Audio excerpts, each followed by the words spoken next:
to you. This is a live broadcast brought to you by the Kenya Parliamentary Broadcasting Unit in conjunction with Kenya Broadcasting Corporation on this Wednesday, October 16th, 2024. In the order of business today, there's a procedural motion, exemption of business from the provisions of Standing Order 43.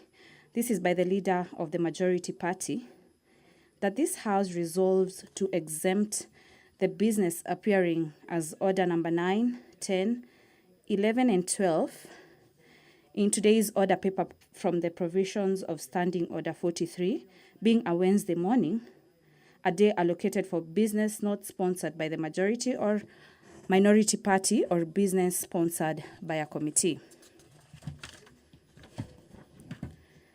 A motion for consideration today is the consideration of Senate amendments to the Division of Revenue Amendment Bill, the National Assembly Bill number 38 of 2024.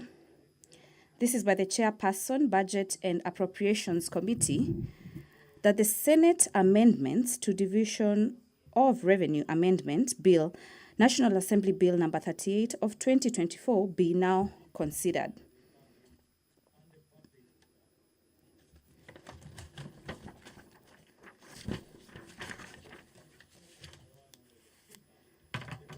There's also a motion for the alteration of the calendar and resolution to sit on a specified Friday. This is by the leader of the majority party, that pursuant to the provisions of Standing Order 28.4, calendar of the House, and 33, this House resolves to commence the short recess on Tuesday, 22nd October 2024, and hold sittings on Friday, 18th October 2024, commencing at 9:30 a.m. for the morning's 9:30 a.m. for the morning sitting and 2:30 p.m. for the afternoon sitting, for purposes of consideration, for purposes of considering priority businesses, including mediated bills. Another motion set to be discussed in the National Assembly this morning is the consideration of mediated versions of the Water Amendment Bill, National Assembly Bill number 33 of 2023, also by the leader of the majority party, that pursuant to the provisions of Article 113(2) of the Constitution and Standing Order 153, this House adopts the report on the Mediation Committee on the Water Amendment Bill, National Amendment Bill, number 33 of 2023, laid on the table of the House on Tuesday, 15th October 2024, and approves the mediated version of the Water Amendment Bill, National Assembly Bill, number 33 of 2023. The inquiry into regulations and illegal grant of tax exemptions to a company under the Special Operating Framework Agreement is also another motion sent to be discussed this morning. This is by the Chairperson, Committee on Delegated Legislation, that this House adopts the report of the Committee on Delegated Legislation and the inquiry into irregular and illegal grant of tax exemptions to a company under the Special Operating Framework Agreement, laid on the table of the House Thursday, 26th September 2024.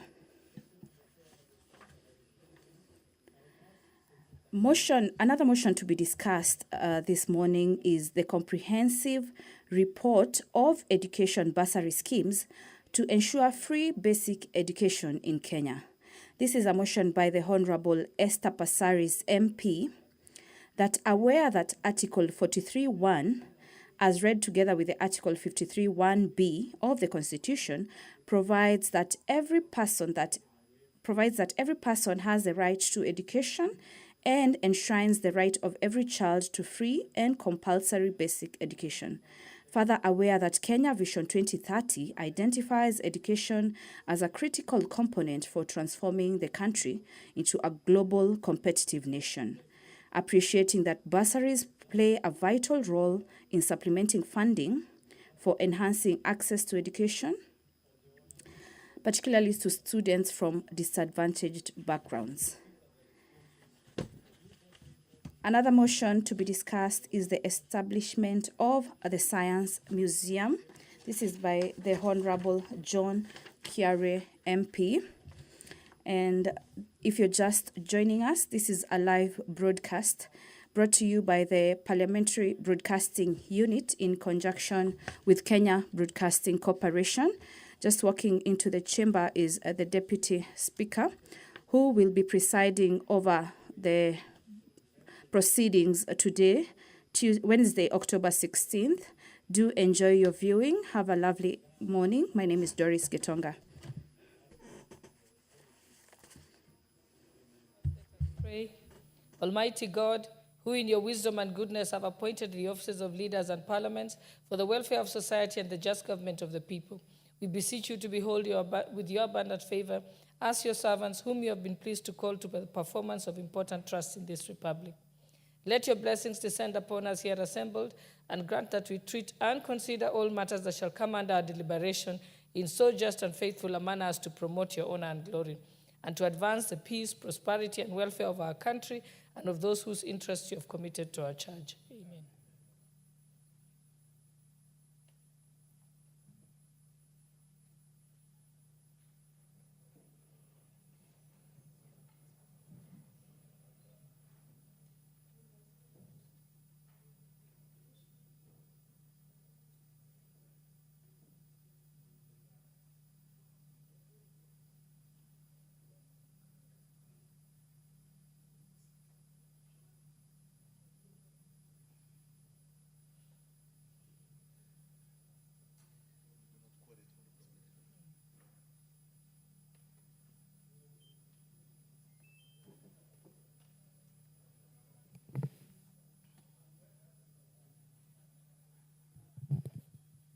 Sergeant at Arms, ring the bell for 10 minutes.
The Speaker of the day has called for a quorum bell to be rung for 10 minutes.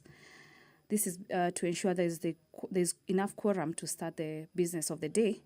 A quorum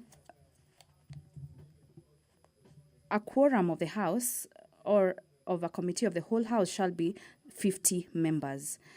This is according to the Standing Orders 34, which also says that if there's not a quorum present when the chair is taken at the time appointed for a meeting of the House, immediately after the saying of the prayer, the Speaker shall order the bell to be rung for 10 minutes, and if no quorum is present at the expiration of the 10 minutes, the Speaker may direct that the bell be rung for a further 5 minutes, And if there is no quorum present, the Speaker shall adjourn the House forthwith to the next meeting. I'll continue to take you through some of the business that is scheduled to be discussed this morning.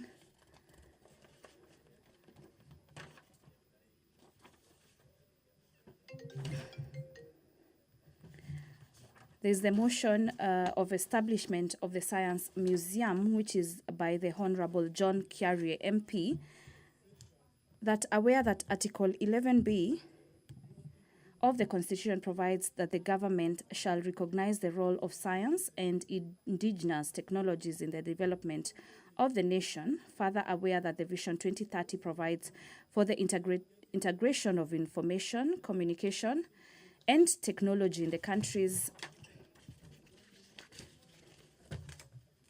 transformative agenda, concerned that exists no science museum for consolidating indigenous scientific and technological innovations, training and research purposes in the East African region, appreciating that integration of science and technology would greatly enhance Kenya's economic and societal success, noting that there is potential for growth in the technology sector by establishing a science museum, further noting that the informal science education plays a key role in the progression of science, technology, engineering, and mathematics, which is the STEM. Acknowledging that science museum operate as a nexus between science practitioners, policymakers, and the public, cognizant of the fact that a science museum in the country will greatly impact on the economy of the country in quest to becoming an industrialized nation. Now, therefore, this House resolves that the national government, through the relevant ministries, establishes and operationalizes a science museum in the country. This will be a resumption of debate that was interrupted on Wednesday, October 2nd, 2024, in the morning sitting.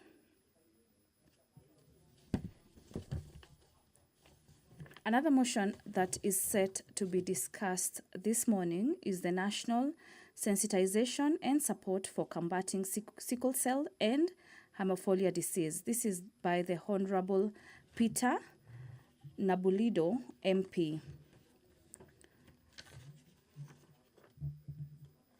Also in the second reading this morning will be the Kenya Information and Communication. As indicated by the Sergeant at Arms, the quorum has been achieved. Allow me to hand you over for the live proceedings. Enjoy your viewing.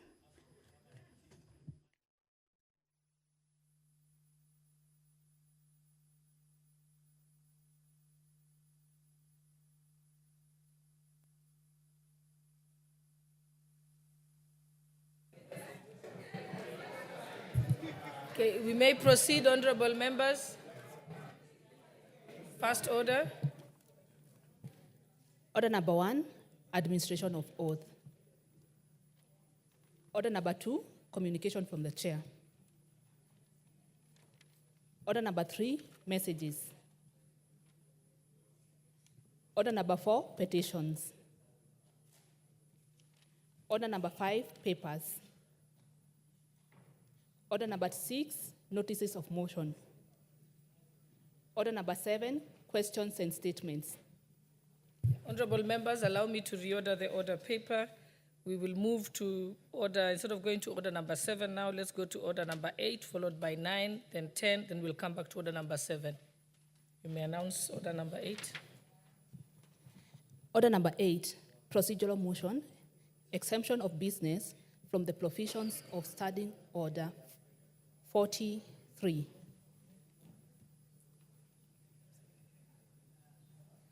Thank you very much, Honorable Speaker. I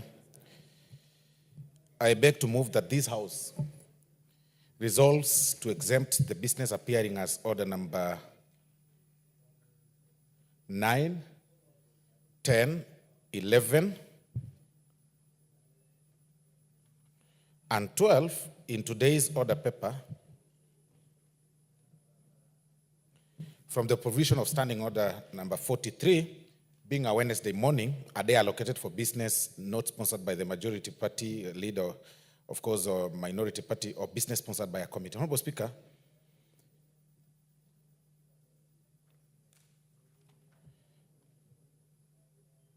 yeah. Let me take it again, Honorable Speaker, so that a day allocated for business, not sponsored by the majority party and minority party, or business sponsored by a committee. I beg to move, and then I will ask that we move this business that appears on number 9, 10. Yes, 9, 10, 11, and 12, we move it, Honorable Speaker, as per Standing Order number 43, being a Wednesday morning, that is, of course, usually allocated for the leadership and the business sponsored by a committee, Honorable Speaker. So I beg to move, and then I will ask the Honorable Kuria Kimani to second, Honorable Speaker. Thank you.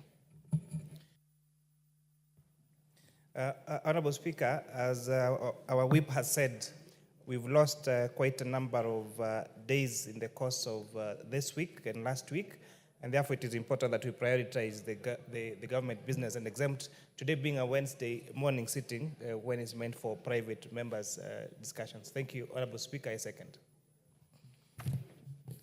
Honorable members, I now propose the question that this House resolves to exempt the business appearing on order numbers 9, 10, 11, and 12 in today's order paper from the provisions of Standing Order 43, being a Wednesday morning and a day allocated for business not sponsored by the majority or minority party or business sponsored by a committee. Okay. Honorable members, I now put the question that this House resolves to exempt the business appearing on orders number 9, 10, 11, and 12 in today's order paper from the provisions of Standing Order 43, being a Wednesday morning, a day allocated for business not sponsored by the majority or minority party or business sponsored by a committee. Will as many as of that opinion say aye? Aye. Will as many as of the contrary opinion say nay? The ayes have it.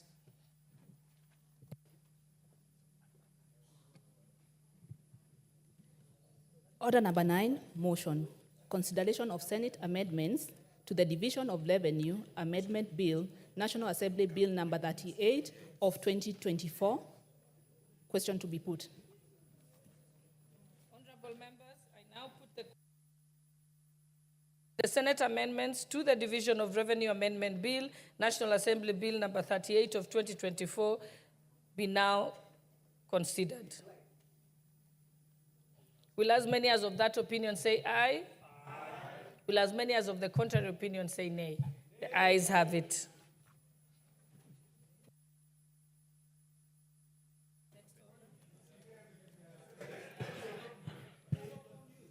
Order number 10, motion, alteration of the calendar and resolution to sit on a specific Friday.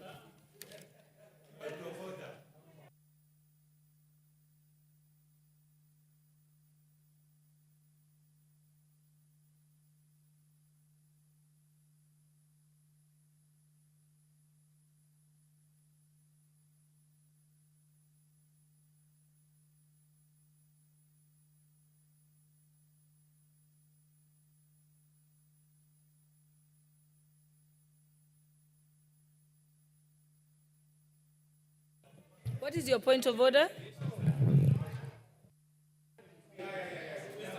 Madam Speaker, yesterday I was on the...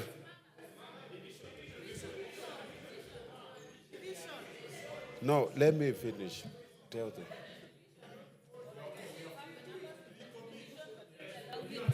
Let me allow him to... It's okay. Yes, there's a division, so we'll go to vote. Madam Speaker, yesterday I was on the floor of the House when we were debating about motion number 9, and it was clear nobody supported this motion. I would beg you, I request you to repeat the question so that the members can make proper decision, Madam Speaker, on this matter. Thank you. Okay, honorable members, I think what I'll do is put the question again because it means that members didn't understand. Okay, honorable members, I now put the question that the Senate amendments to the Division of Revenue Amendment Bill, National Assembly Bill number 38 of 2024 be now considered. Will as many as of that opinion say aye? Will as many as of the contrary opinion say nay? Nay. The nays have it.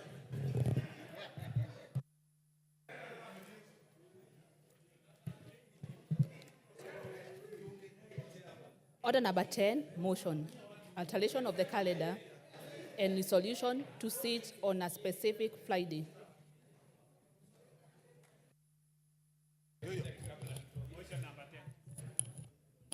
You can move motion number 10. Honorable members, I beg to move that pursuant to the provision of Standing Order number 28-4, the calendar of the House number and 33C, and that is the House of Meeting, that this House resolves to commence the short recess on Tuesday, 22nd October, and hold sittings on Friday, 18th October 2024, commencing 9:30 a.m. And that is for a morning sitting, and later in the afternoon, Honorable Speaker, we'll be having a 2:30 p.m. for the afternoon sitting. Just read, just read the motion as is in the order paper. Don't add your own words. For purposes of considering priority business, including mediated bills. Honorable Speaker, the rationale for seeking a resolution of the House to alter its calendar, it is that so that we are able to sit on Friday, 18th October 2024, arises from the fact that we need to recover time lost by the House on Mazingira Day, which was actually a public holiday last week, and the suspension of a sitting to allow public participation on the special motion. Remember when we had the public participation last week or the other week, I think it was last week, Honorable Speaker, for the proposed removal by impeachment of the Deputy President and the sitting used to consider the special motion. And also, Honorable Speaker, it is also due to the urgency to conclude certain priority business, pending before the House, pending in the House before we go for recess. And this includes, Honorable Speaker, the sugar bill, which is very crucial that we really need to dispense on, the water bill, and the division of revenue bill that we've that is also that of course is going to be referred for mediation as going by the voting this morning, Honorable Speaker, and any other mediated bills, Honorable Speaker, that are going to be received in the course of the week. Honorable Speaker, we'll also use the opportunity to list for second reading several individual private members' bills, and that is of course pursuant to Standing Order number 141. This bill currently, they total, they're actually 52 in number and are likely to lapse when the House proceeds for recess on 6th December, if not concluded for their second reading. And that is why it's very important, Honorable Speaker, for us to do that. And then there is also need to provide room for the House to consider any other urgent business, Honorable Speaker, that may arise requiring expedited considerations, Honorable Speaker. So I beg to move that, and I will ask the Honorable Emmanuel Wangwe to second.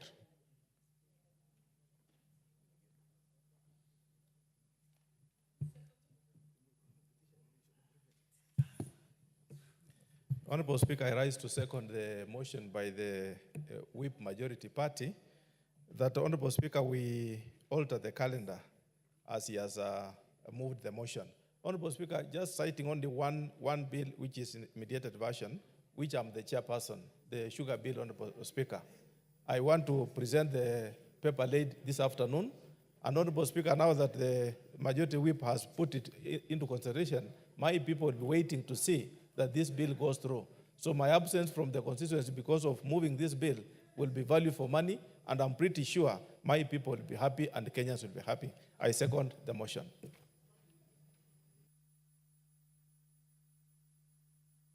Now propose the question.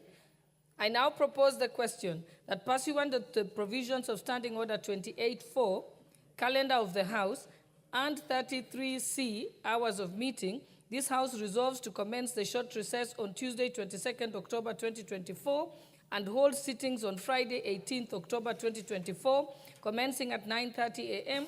for the morning sitting and 2:30 p.m. for the afternoon sitting, for purposes of considering priority business, including mediated bills.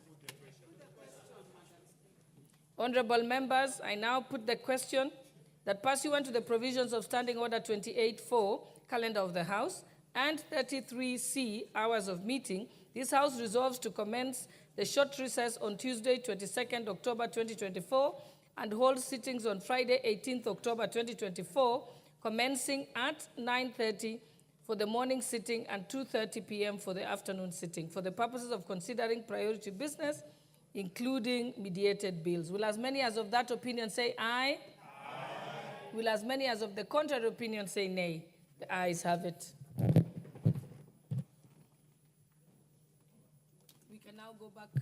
We can now go back to order number 7. Order number 7, questions and statements.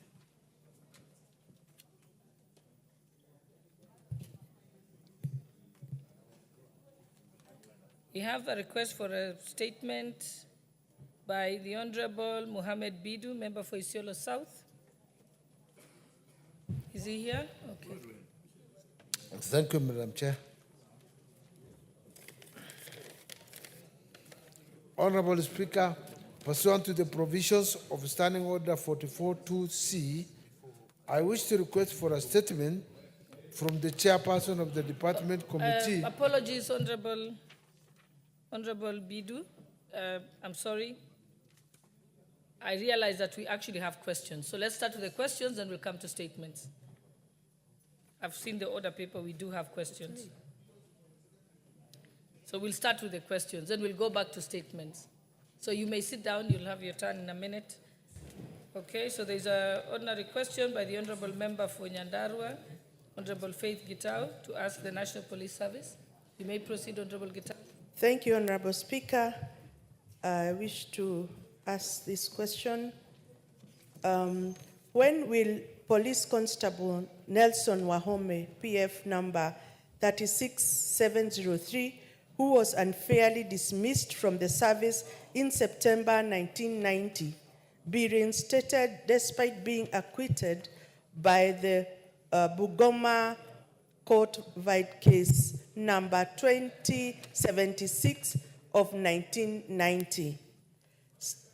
State the timelines within which Mr. Wahome will receive payment for outstanding salaries and benefits for the period he has been out of employment, as well as compensation for the unwarranted violation of his labor rights as guaranteed under Article 41 of the Constitution. Thank you, Honorable Speaker. This question is to be replied by the Departmental Committee on Administration and Internal Security. How much time do you require, Honorable Tongoyo?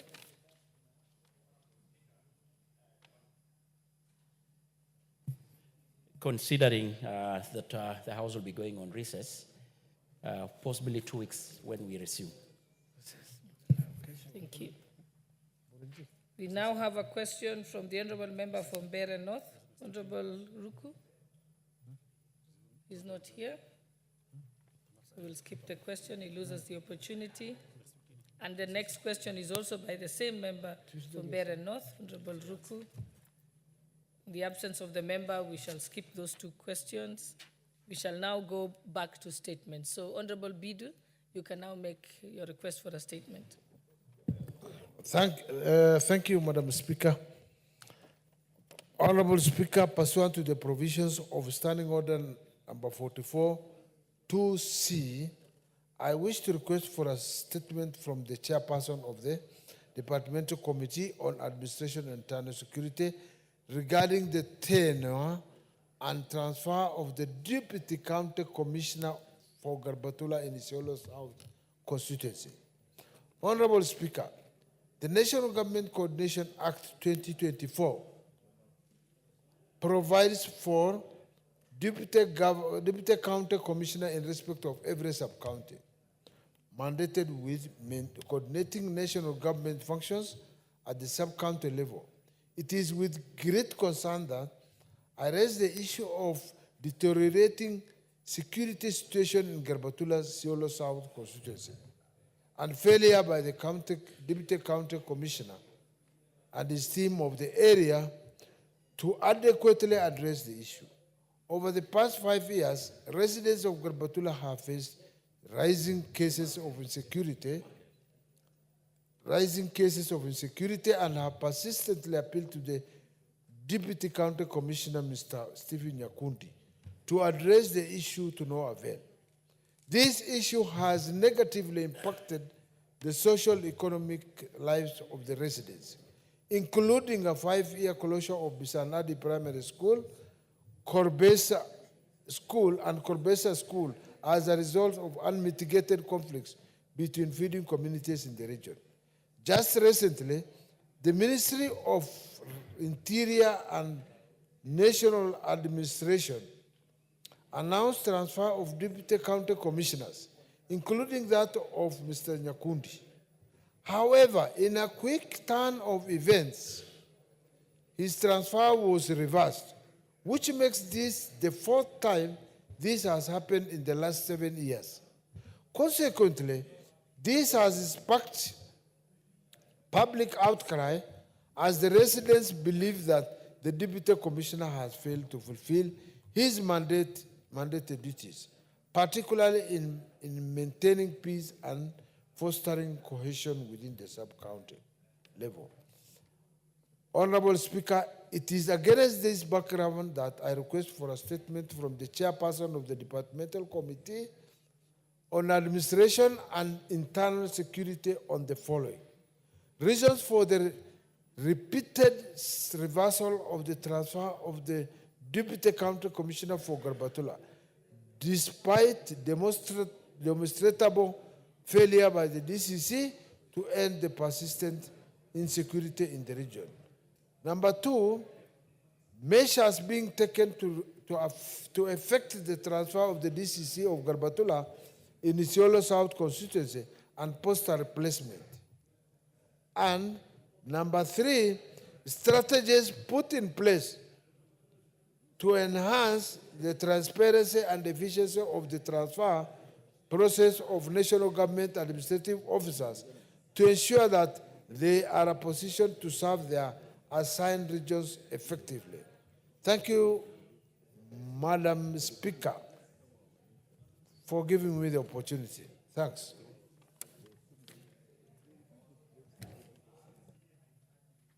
The question shall be responded to by the Departmental Committee for Administration and Internal Security. Honorable Tongoyo. How much time? Okay, of course, Honorable Speaker, when we come from recess, but with actually a lot of respect to the rule of the House and the Honorable Member, listening to what he was saying, this is purely a human resource issue that I think will not have really warranted to be put as a statement, because the Ngawa office, or the officers who are responsible with the issue of placement and transfers of our officers, their offices are actually open, and they do this based on merit on individual cases. So I would rather challenge or ask them, Honorable Member, if we found it fit, just get to the office of the Administrative Secretary Administration and discuss even the issue. It's more better even if approached in that manner. Okay, I think he's noted that point, but nevertheless, because the member has sought a statement to this, just put in the request. Well guided. Yes, he's going to either have the committee will make sure they get the report, the response for you. So 2 weeks, Honorable Tongoyo? Okay, thank you. I know you don't have to wait after recess. You can actually send out, because the government is not on recess. So if you send out the letter today, then by the time we come back from recess, the response will be there. So you can't put the country in recess also. Thank you. The next question is by the Honorable Member, nominated Member Abubakar Talib.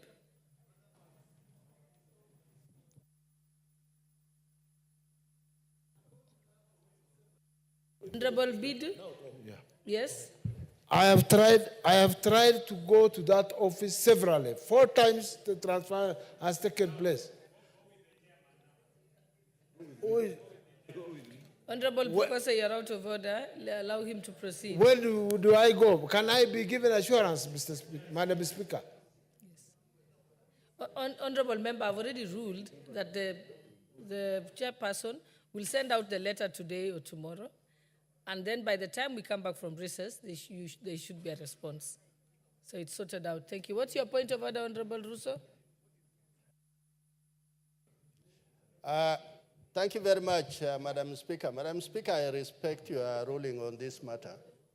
But as the Honorable Chair has already affirmed, this is a human resource issue. And what the Honorable colleague is saying is this particular DCC has overstayed in that area. And as a result, the citizenry are up in arms, complaining.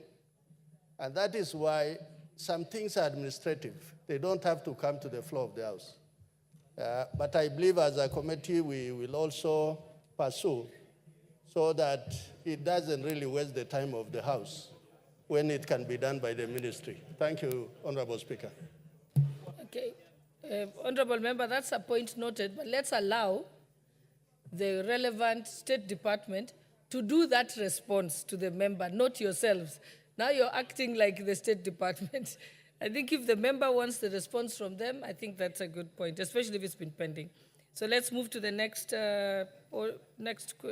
request for statement by the Honorable nominated member Abubakar Talib. Thank you, Honorable Speaker. Honorable Speaker, pursuant to the provision of Standing Order 44-2C, I rise to request a statement from the Chairperson of Departmental Committee on Finance and National Planning regarding the abrupt termination of operation by Direct Line Assurance Company Limited.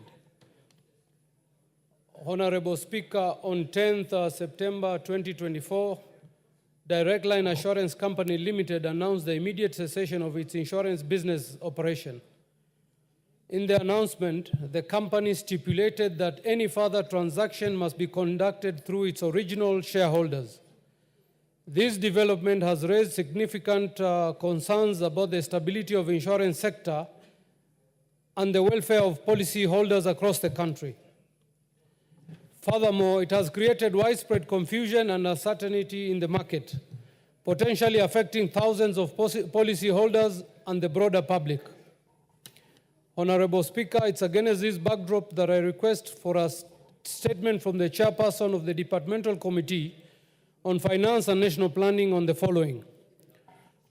Provide a comprehensive report on the current status of Direct Line Assurance Limited, including detailed information on its ownership, shareholding, and number of policyholders. Clarification on legal status and validity of insurance policies issued by Direct Line Company Limited, particularly on the coverage and protection to vehicles and passengers in the event of an accident. Plans put in place to ensure that claims made by motor vehicle owners insured by Direct Line Company Limited are processed. Measures being taken to ensure that all vehicles with valid insurance covers from Direct Line Assurance Company can operate without hindrance for the duration of their policy validity, and plans put in place to prevent future cases where the financial instability or closure of an insurance company could adversely affect the operability of insured vehicles and the safety of passengers. Thank you, Mr. Chairperson for the Departmental Committee on Finance and National Planning. Thank you very much, Honorable Speaker. And from the onset, I would like to thank the Honorable colleague for bringing this matter to the attention of this Honorable House and to the attention of our committee. I know this is a matter of public concerns where several people are taking insurance coverage, but when it comes to the time to be compensated, then that challenge exists. And Honorable Speaker, without preempting maybe what the committee will do, the situation that's happening with Direct Line Insurance is very unfortunate and should not happen in the first place. Because in any case, there exists a policy compensation fund where in the event something happens to an insurance company, whether insolvency or whatever challenge that come, then the person to the insurance policy holders should not be the one to suffer any loss. And therefore, maybe given the short time of recess, in another 3 weeks, we should be able to come back with a response to this Honorable House, hopefully to the satisfaction of the Honorable Member. Thank you, Honorable Speaker. Thank you. And now we go to the request for statement by Honorable Joyce Kamene, member for Machakos County.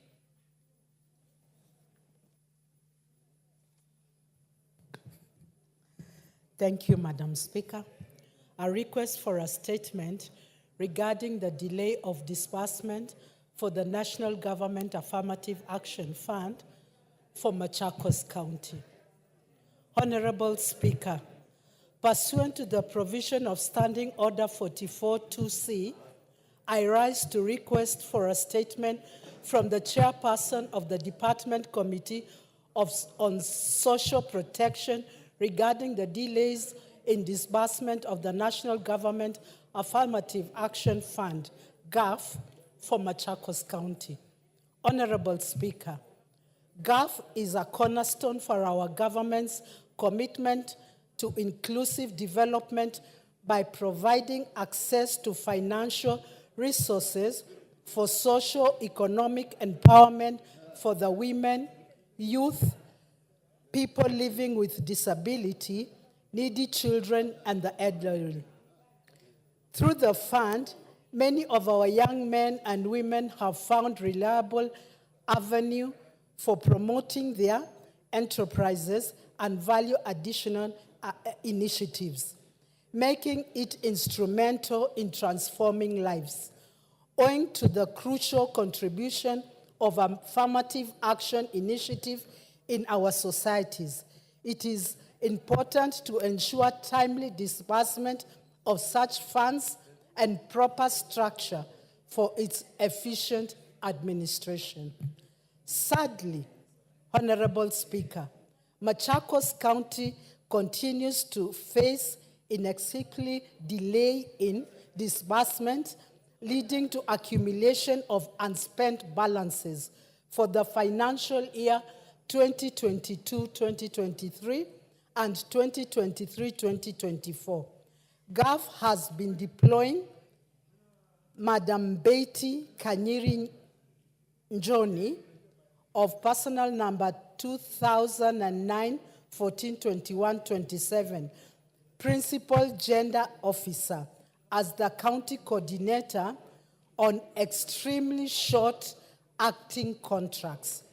These inexplicably intermittent deployments, separated by incoordinate delays spanning as long as 2 months for GAF to renew the contract, continues to cause serious administrative gaps that significantly disrupts effective administration of the fund. Honorable Speaker, it is against this background that I request for a statement from the chairperson of the Department Committee of Social Protection on the following.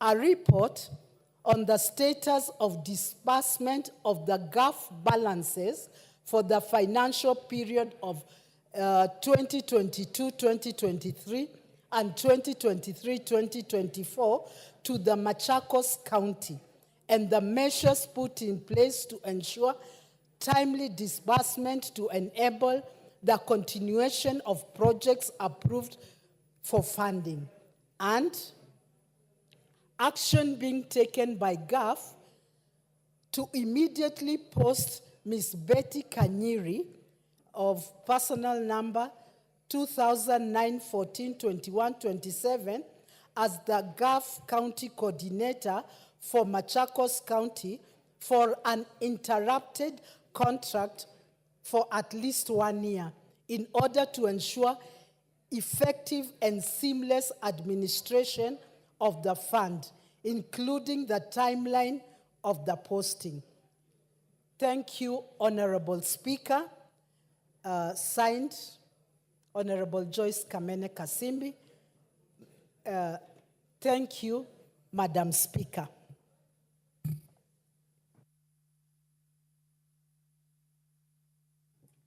Thank you very much, Honorable Kamene. This question is referred to Committee on Social Protection. Is the chair in the House? In the absence of the chair, the vice chair?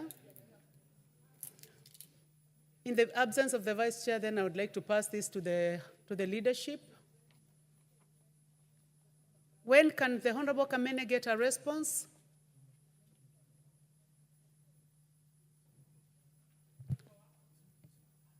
Honorable Osoro.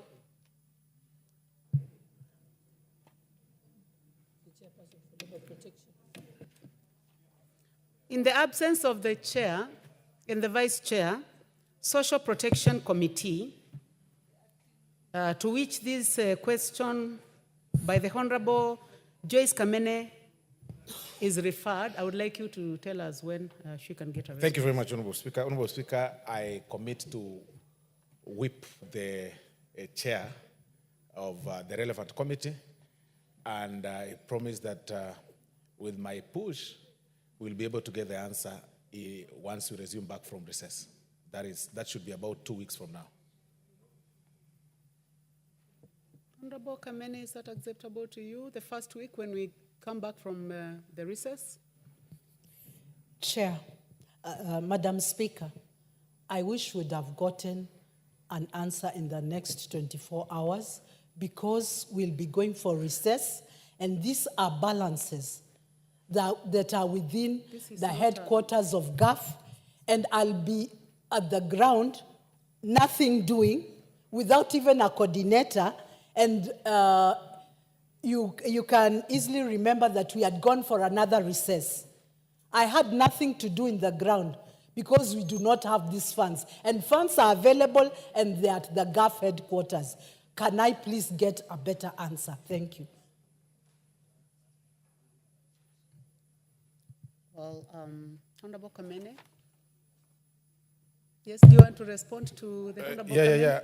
Honorable Speaker, I am just holding brief for the chair. I really do not want to make a commitment, Honorable Kamene, that I won't deliver. Please indulge me and allow me to push the Honorable Member to be able to do the response in just 2 weeks. It is not very long, Honorable Kamene. Immediately after we go for recess, you'll find a lot of other engagements with the great people of Machakos, and I'm sure you'll be so much committed, and you'll utilize the funds in the long recess that will be going just after we resume back. You can now be doing the capacity building and all the other things. Thank you very much, Honorable Kamene. Thank you, Honorable Well, Speaker. before I go to Honorable Kamene, what is out of order member for Tiati? Madam Speaker, while I appreciate Honorable Soro giving responses here on behalf of the chair, I am finding it difficult to understand the role of Honorable Soro.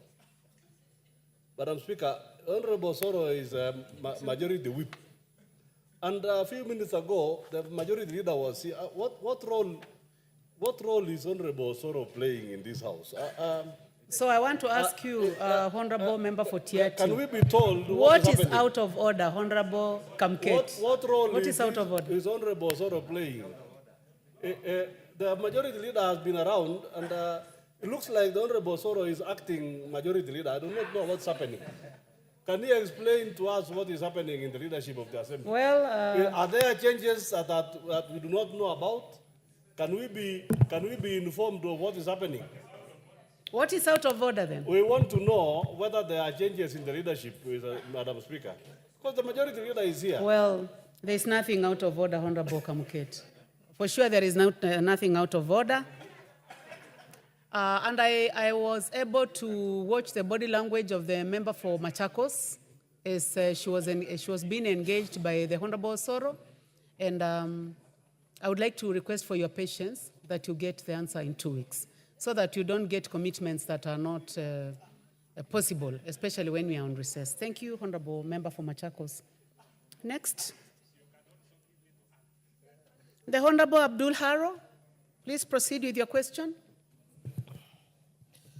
Honorable Speaker, Pursuant to the provisions of Standing Order 44.2c, I wish to request for a statement from the chairperson of the Departmental Committee on the Tourism and Wildlife regarding the increase in wildlife attacks in Mandera County. Honorable Speaker, over the past 5 years, Mandera County has witnessed an increase in human-wildlife conflicts. Many residents and their livestock have fallen victim to attacks by crocodiles, hyenas, and snakes, which has in turn caused physical, emotional, and financial devastation to the affected families. One such case is that of Mr. Ibrahim Abdullahi Ali of ID number 6411601, who was attacked by a hyena in a Babosone location on 27th June 2023, resulting in the loss of his right arm. His family, burdened with significant medical expenses, has been forced to seek specialized treatment in Awasa Hospital in Ethiopia. Similarly, Ms. Fatuma Nur Ali, a young woman from Abeyumur village in El Ram location, lost her life to a snake bite on 24th May 2016.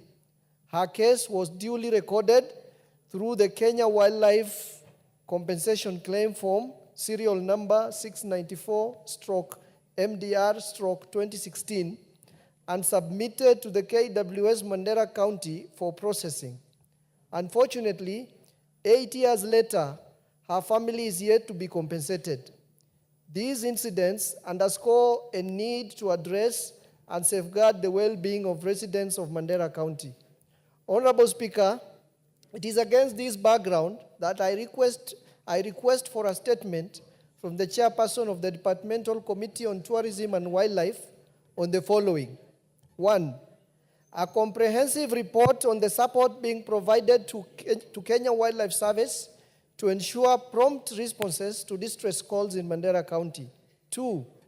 A report on the immediate and long-term measures that the government has put in place to mitigate the recurring human-wildlife conflict in Mandera. 3.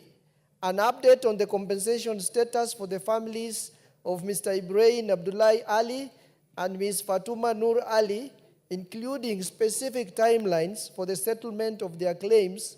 And 4, measures put in place to streamline and expedite the compensation process to ensure timely and fair compensation for all victims of wildlife attacks. Thank you, Honorable Speaker.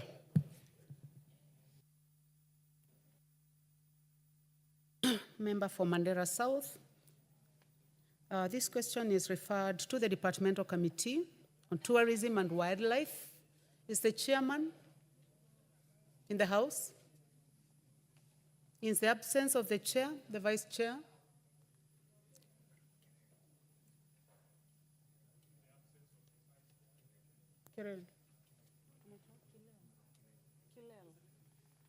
I see a hand from the Honorable Kilel. I would like to pass it to the House leadership. Let me pass this to the Honorable Soro. It is tourism and wildlife. Question asked by the Honorable Abdul Haro, member for Mandera South. Thank you very much, Honorable Speaker. Honorable Speaker, I also wish, just like the other one, in the absence of the chair and any member of the committee, I want to make an undertaking that the member will get a response once we resume back from recess, Honorable Speaker. Yeah. Honorable Haro. Honorable Speaker, I stand guided. Thank you. Next order.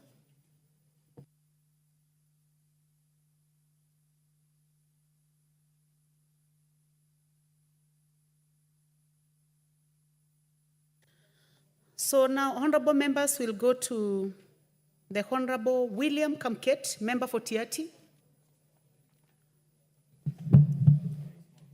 It's a response to a question.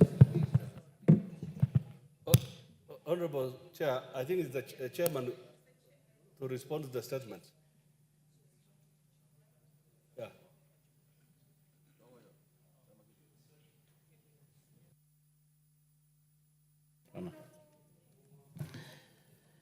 Thank you so much, Honorable Chair. as I did promise yesterday, to respond to the very statement being sought by the Honorable Member for Tiati. Here, I want to issue the statement.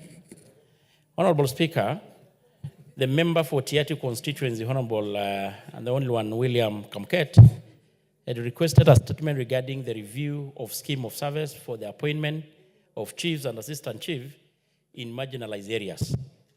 And the honorable member particularly sought to be informed, one, whether the Ministry of Interior and National Administration could consider a review of the academic qualification for appointments of chief and assistant chiefs in marginalized areas. Two, whether the ministry could consider experienced individuals from the respective location and sublocation in the recruitment of chiefs and assistant chiefs on the basis of affirmative action. And I respond as follows, Honorable Speaker. The appointment of chiefs and assistant chiefs is guided by the reviewed scheme of service for the National Government Administrative Officers 2015 that explicitly set the minimum qualification for appointment as follows.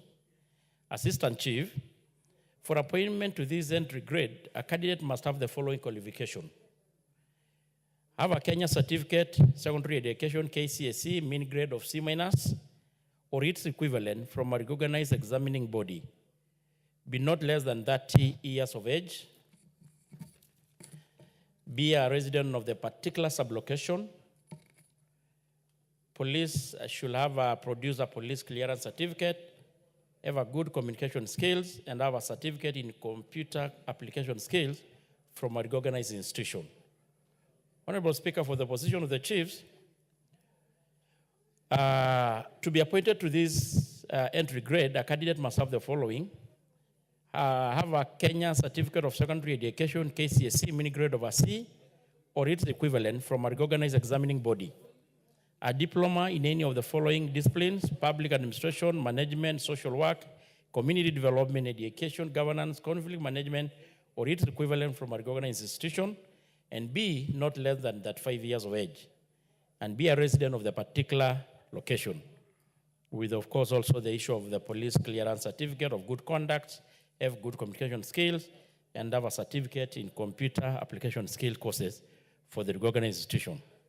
However, and I repeat, Honorable Speaker, however, in specific circumstances where the advertised position do not attract qualified candidates, the ministry on need basis request academic waivers from the public service to facilitate the filling of these vacancies.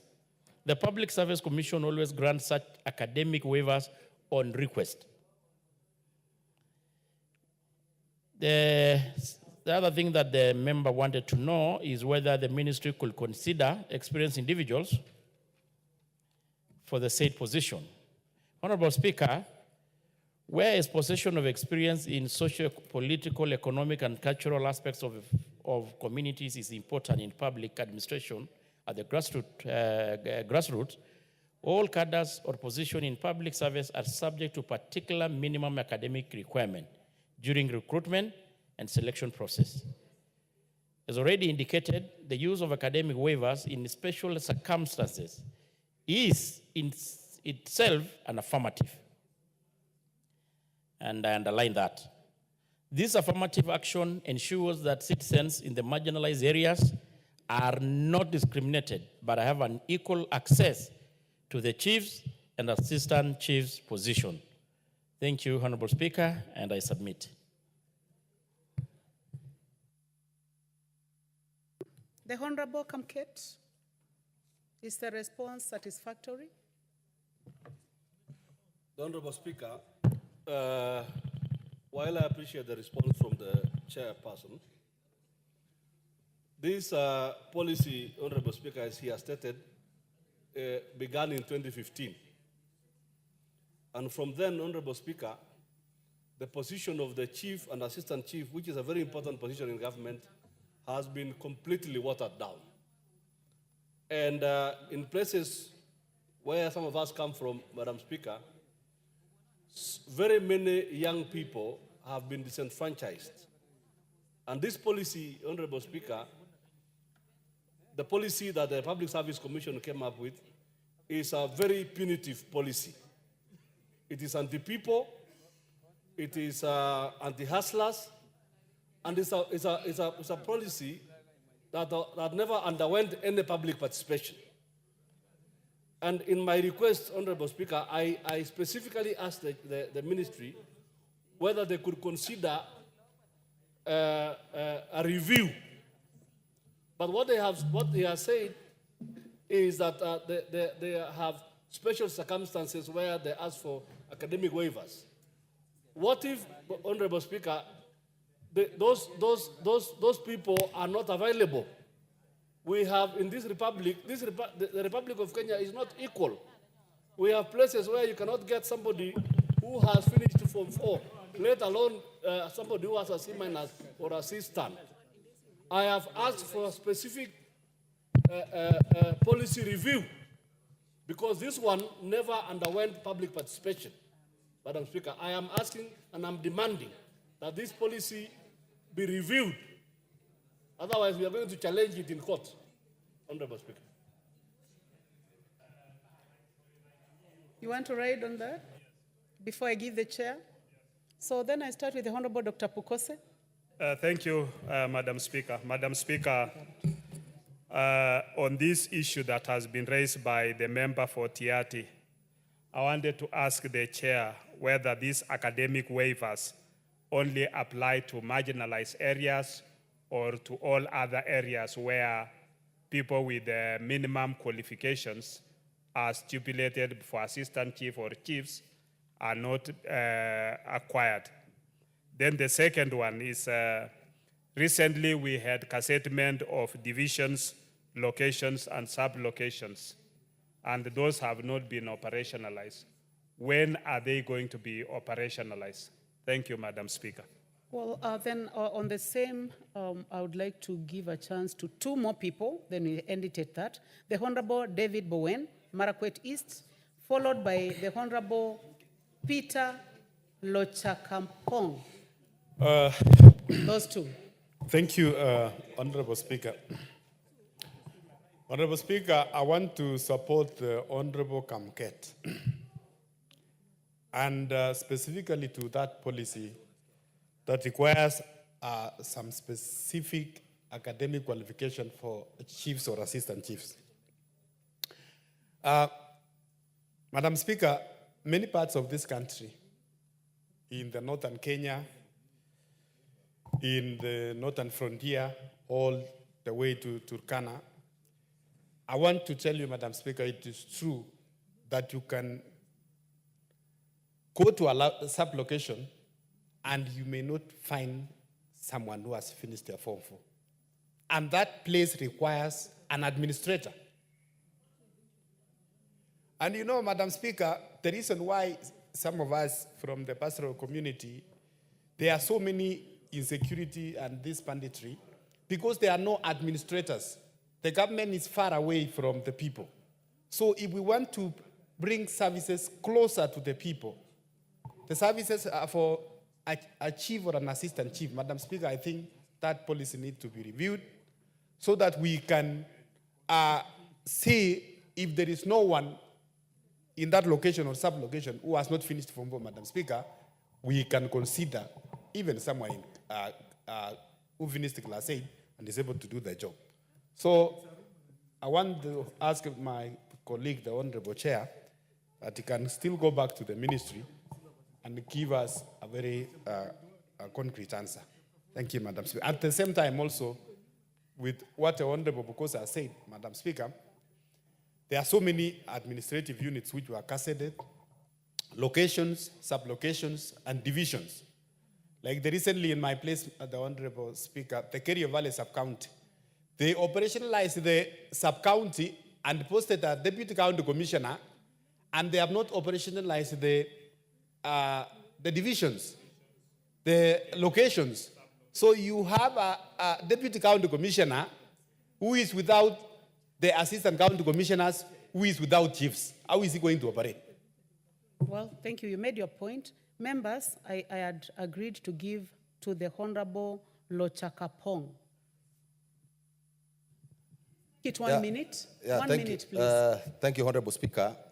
I want to commend Honorable Kamket for bringing up this matter. And this is something that is affecting many parts of this country, especially the pastoralists. Where I come from, this is a big problem. To get somebody who has C- to be an assistant chief. And while still, Honorable Speaker, you have even, the chair has even communicated that for a chief, it's a seaplane. And in the spirit of promoting an assistant chief, probably who was recruited with a C-, on the exit of a chief, it becomes very difficult. And Honorable Speaker, even where he's saying that academic waivers are issued in some special circumstances, sometimes it is not forthcoming. So we have had challenges, Honorable Speaker, and I want to say this, that that policy needs to be reviewed. If, Honorable Speaker, for somebody to contest to be even a member of this House, there is no academic qualification required. The Honorable Nicholas Ngikolong, Turkana East, and the last one.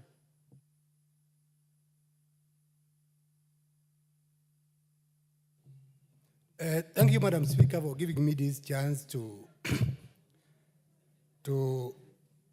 support the statement by Honorable Kamket. Madam Speaker, this issue of chiefs and the assistant chiefs in those marginalized areas, it is really something which is supposed to be looked at by the Ministry of Interior. Madam Speaker, I am a son of a chief. And I'm in this house because of the reward the people of Turkana gave me because of my dad. The job you did in that place, and that's why I'm here, the member of parliament. Madam Speaker, my dad, he was just a mayor pastoralist. And he was given that position. And he did a good job. And that's why the people of Turkana reward me because of the good job my dad did. Why is this issue of the C- or the seaplane coming from when we want to recruit a chief? Madam Speaker, this policy is supposed to be reviewed so that everybody can be given a chance. When we talk of those places, we don't have even schools in some areas. How can we get a C- in those areas when we don't have a school in those areas? And there is also in the same policy,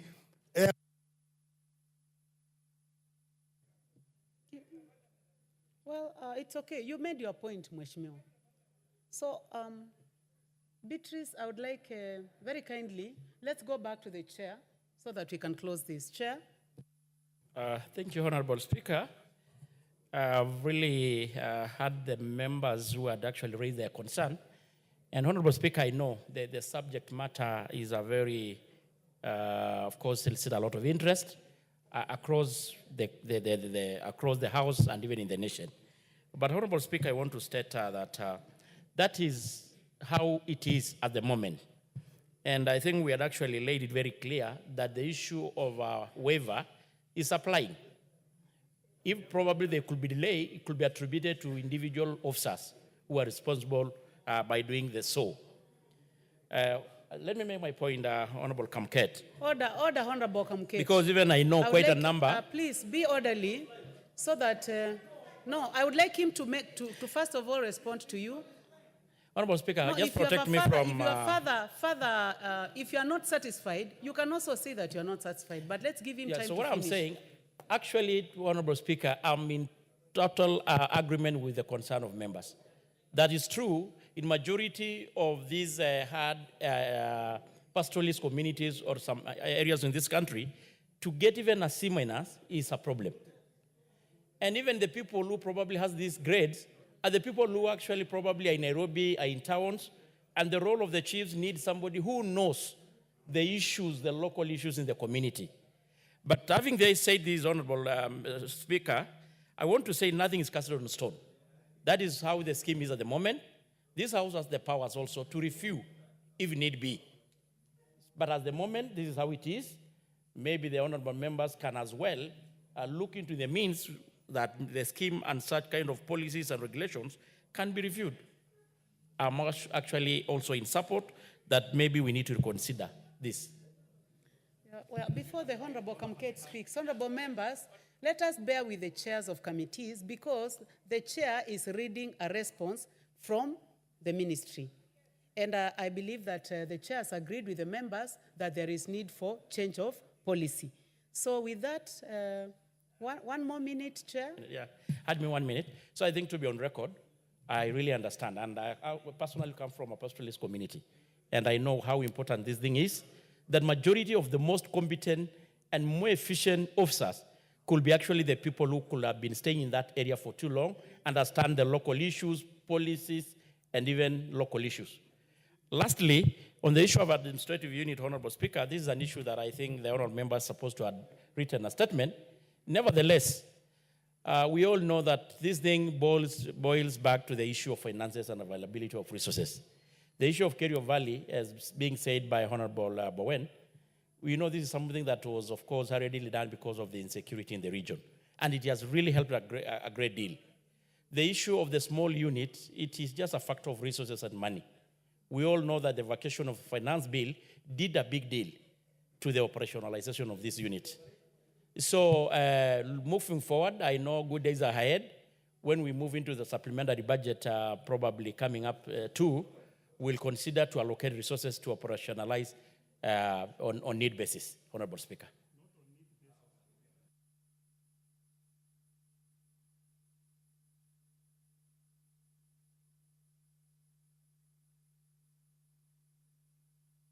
I would like you to be on record. I would like Chair to be on record on the matter of need-to-need basis. Is it operationalization of existing which have been gazetted? Or Yes, Honorable Speaker. The gazette, there are quite a number. The backdating actually 2017. Because of the constraint of resources, quite a number has not been operationalized. So we are going to do it gradually, depending on availability of resources. Yeah. has already agreed with you. There is no need to pull this further because it's not a debate, but because the question belongs to you, I'll give you 1 minute. Please pass the mic. Please pass the mic to the Honorable Kamket. Other members, please bear with us because we have to move to the next order. Thank you, Honorable Speaker. Honorable Speaker, we have an interesting situation here. The chair himself does not believe in the answer, in the reply he has brought to the House. The chair agrees with me and agrees with the rest of the members that this policy needs to be reviewed. So now, why does he bring a statement to the House that he does not even believe in it? So, Madam Speaker, may I request, Madam Speaker, if this was a regulation, we would have looked for ways of repealing it. But this is a policy that is done by the ministry. Would I be in order, Madam Speaker, that you order this chair to call for a meeting where the Cabinet Secretary, the Public Service Commission appears before the committee, and then we come and address this matter holistically. Because as it is now, even the chair does not believe in the statement he has brought. He agrees with me. Chair. For Honorable Kamke to say that I don't believe in what I'm reading, that is, of course, very wrong. What I've said actually the concern of the members from the pastoralist community, where I personally also come from. I really totally in agreement with the concern they are raising. What I had also said, to be on record, that nothing is cast on stone. Police can be reviewed depending on merit and when on need base. So that is exactly just what I've said. And the honorable member is a senior, you are a ranking member in this House, and you know the procedures. You know if there are need to review the regulation and policies and the scheme of service. So you have made your point as guided by the Speaker. We are going to, of course, able to scale it up and see, because it has to be between the ministry and the public service, which actually is the custodian of the schemes. Thank you, Chair. I would like you to take a seat. I would like Honorable Kamket to take your seat. So then, Honorable members, I order that this matter be discussed further by the Committee on Administration and Internal Security. In this committee, the cabinet secretary or the PS, if the cabinet secretary decides that the PS be there, but also Public Service Commission to be there, and let this matter be discussed by the committee. So thank you. Honorable Kamket, you please take your seat.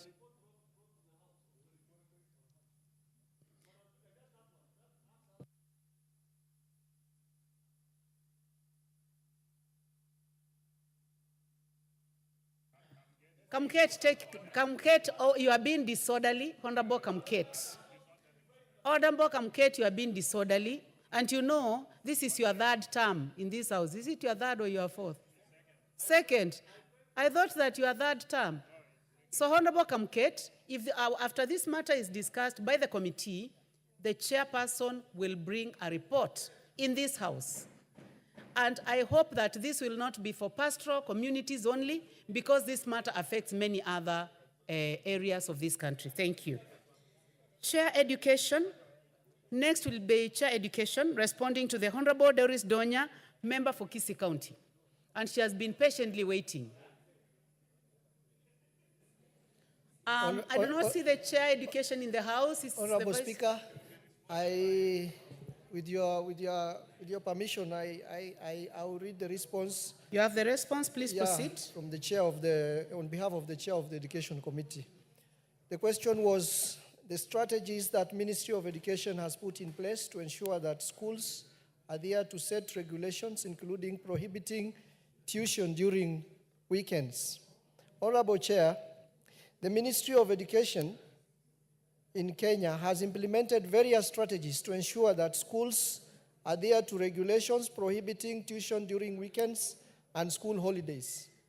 Some of the key measures include: 1, circulars and guidelines. The ministry regularly issues circulars reminding schools and stakeholders of the ban on extra tuition, which we first imposed in 2012. The circulars outline the guidelines prohibiting any form of tuition during weekends, public holidays, and school vacations. 2, through the Directorate Quality Assurance and Standards Directorate, the ministry conducts routine inspections of schools to ensure compliance. Officers from this department visit schools, particularly during weekends and holidays, to check if extra tuition is taking place. 3, reporting mechanisms. The ministry has established reporting mechanisms where parents, students, and the public can report cases of schools that violate the ban on tuition to the sub-county field offices. 4, public awareness campaigns. The ministry has rolled out public awareness campaigns to educate parents and students about the importance of rest for learners and the regulations on tuition. These campaigns aim to discourage parents from asking for extra tuition. 5, engagement with stakeholders. The ministry regularly engages with key stakeholders to ensure collective responsibility in enforcing the ban. These dialogues help ensure that both educators and parents are aligned with the government's policy on the matter. These efforts are part of the ministry's broader agenda to promote a balanced learning environment and prevent the overburdening of students. On question 2, the question 2 was on the plans the Ministry of Education has put in place to ensure that public and private schools that pick and drop students have sufficient vehicles to avoid long travel time to and from school-going children.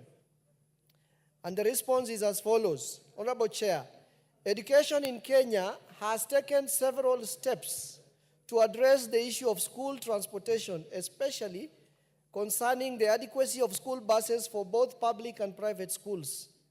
These strategies aim to ensure that students are safely picked up and dropped off without facing long distances or delays.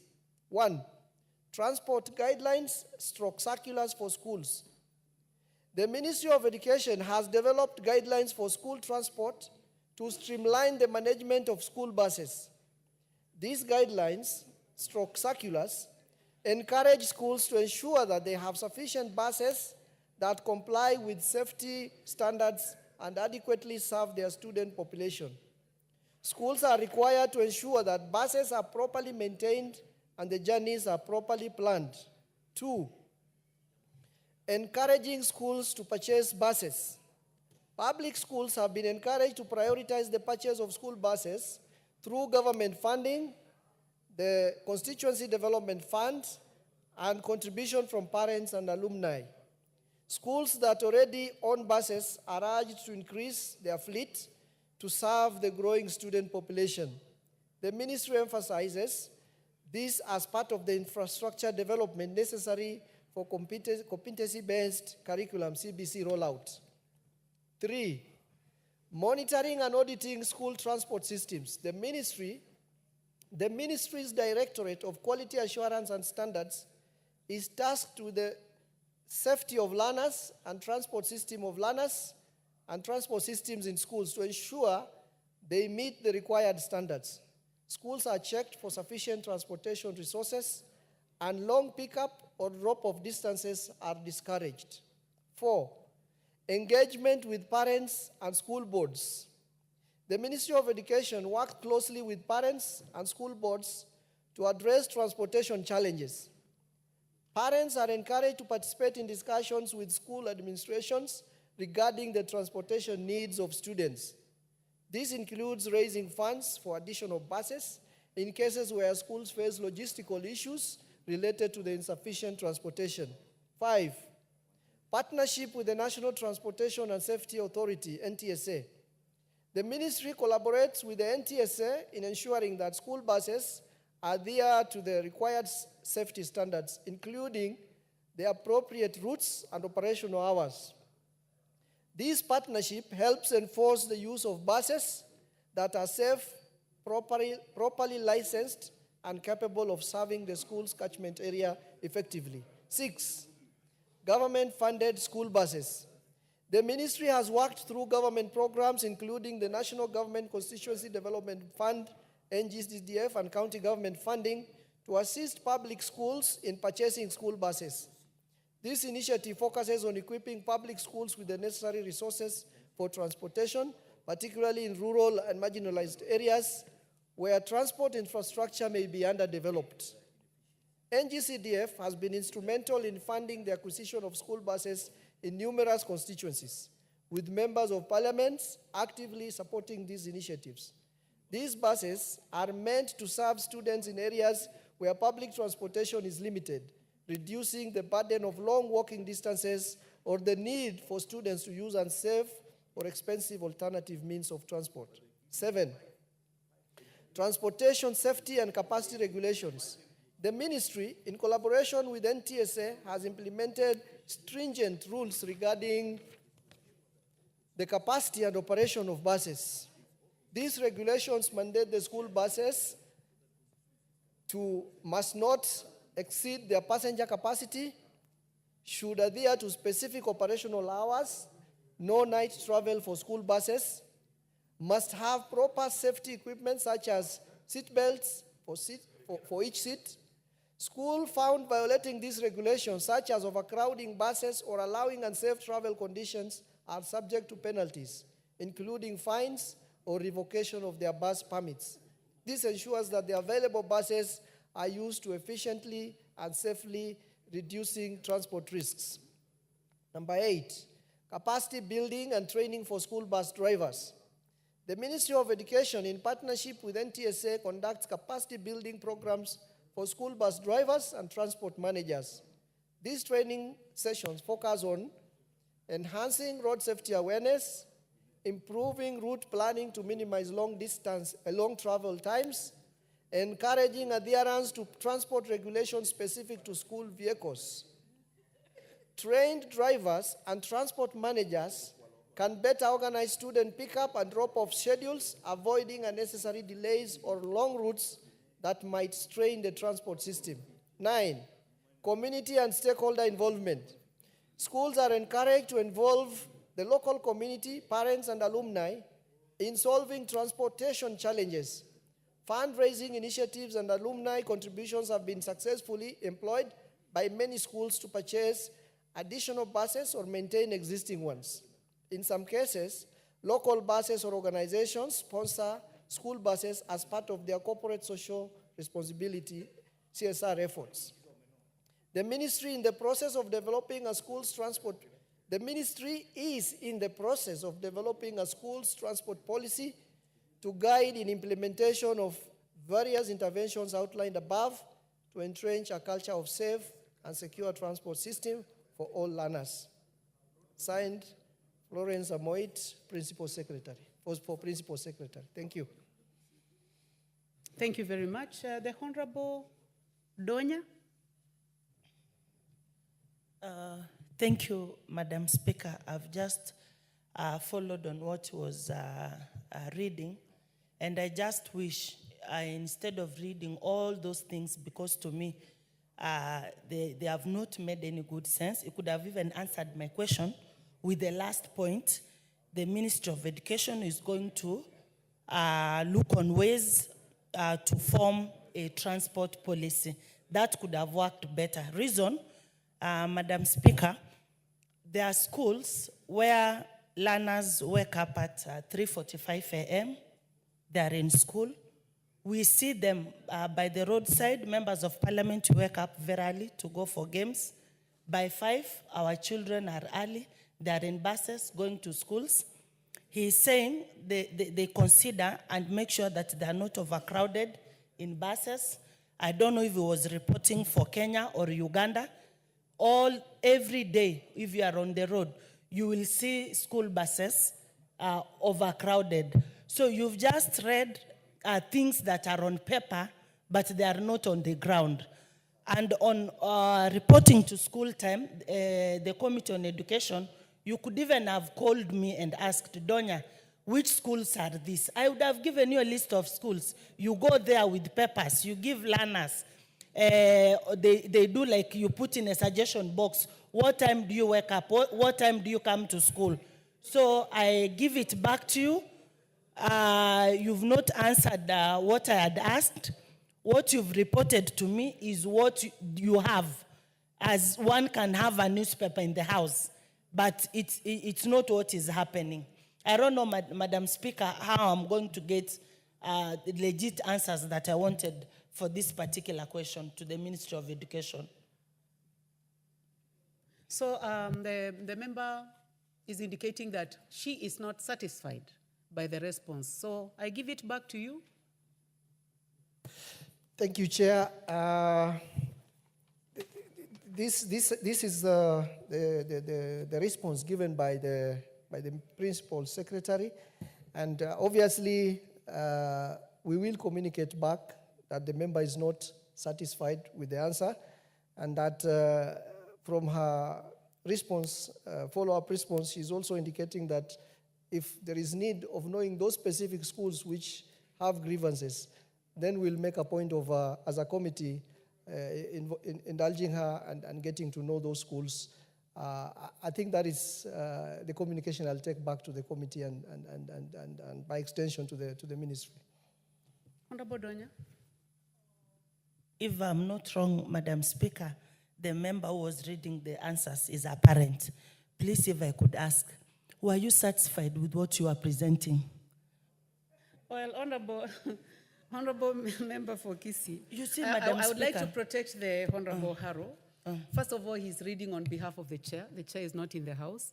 And you have indicated that you are not satisfied by this answer. So, and there is something that you said. You said the answer is on policy. And I would like, because everything is on record in this house, I would like you to register to the chair of this committee that the member for Kisii County, the Honorable Donya, is not satisfied. And now I would like to give you an opportunity to give us an indication of when you are going to give the answer that is more satisfactory, so that you pass to the chair. How many weeks do we give you? Thank you, Chair. I will definitely pass that message to the chair, and I think it would be fair to say, as soon as we come back from recess, I'll communicate to the chair that the response to the follow-up by Honorable Donya is required. Thank you. Thank you. So it will be after we come back from recess, the first week. Honorable members, allow me to give a chance to the Honorable Ruku. I'm aware where the Honorable Ruku was doing very important duties for this country. So please go ahead and ask your question. Thank you so much, Honorable Speaker, for this chance. Honorable Speaker, I rise to ask two questions to the Teacher Service Commission. One, can the Teacher Service Commission outline specific measures in place to ensure that the teacher recruitment procedures are inclusive and provide adequate affirmative action safeguards to accord teachers from marginalized groups such as better community opportunity for equitable employment, particularly in the ongoing recruitment, in line with the fulfillment of Article 10(2)(b), Article 27(6), and Article 8 of the Constitution. 2, can the Teacher Service Commission provide a list of teachers from marginalized groups and communities, including the better community, who have been marginalized and who have been recruited on account of affirmative action in the past 5 years?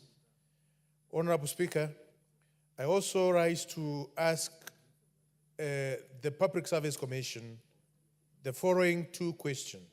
One, can the Public Service Commission provide a report on the actions that the Commission has taken to mainstream marginalized groups? Order, Honorable Ruku. I would like to ask the Honorable Abdul Haro. Honorable Abdul Haro, please come back to your seat. The question that is being asked now concerns the Departmental Committee on Education, and you have just been speaking on behalf of the chair. So please wait, you take this question, and then you can proceed to the next business that you are going to do. Proceed, please. Thank you, Honorable Speaker. I also rise to ask two questions to the Public Service Commission.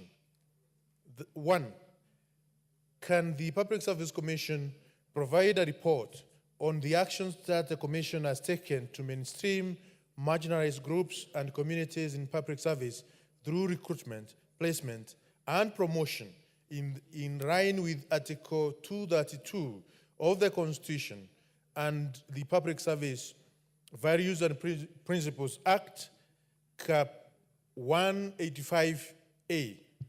2, can the Public Service Commission clarify whether there are established recruitment quotas or target for marginalized groups in the public service, and if so, provide details on the progress made in meeting these quotas and targets?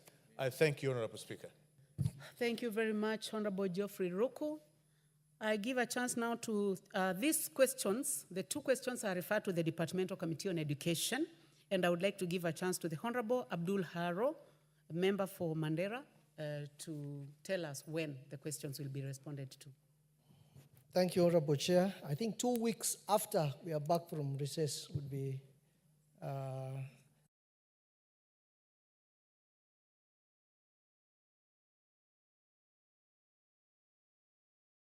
raised.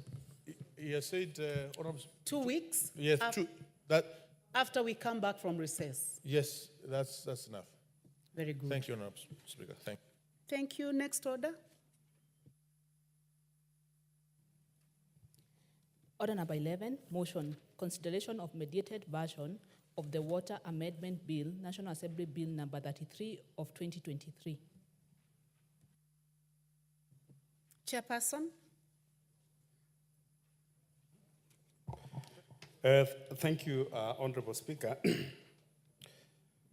Honorable Speaker, pursuant to the provisions of Article 113, subsection 2 of the Constitution, and the Standing Order 153, this House adopts the report of mediation on the Water Amendment Bill, the National Assembly Bill number 33 of 2023, laid on the table of the House on Tuesday, 15 October 2024, and approves the mediated version of Water Amendment Bill, National Assembly Bill number 33 of 2023. Honorable Speaker, the Water Amendment Bill, the National Assembly Bill, number 33 of 2023, was published in July 4, 2023, and read for the first time in 26th July of 2023. The bill was considered by the National Assembly and passed with amendments on 23rd August 2023, and thereafter referred to the Senate for consideration in accordance with the Article 110, subsection 4 of our Constitution. Honorable Speaker, pursuant to the Standing Orders 144, the National Assembly Standing Orders, and the Article 110, subsection 4 of the Constitution, the bill was forwarded for consideration by the Senate.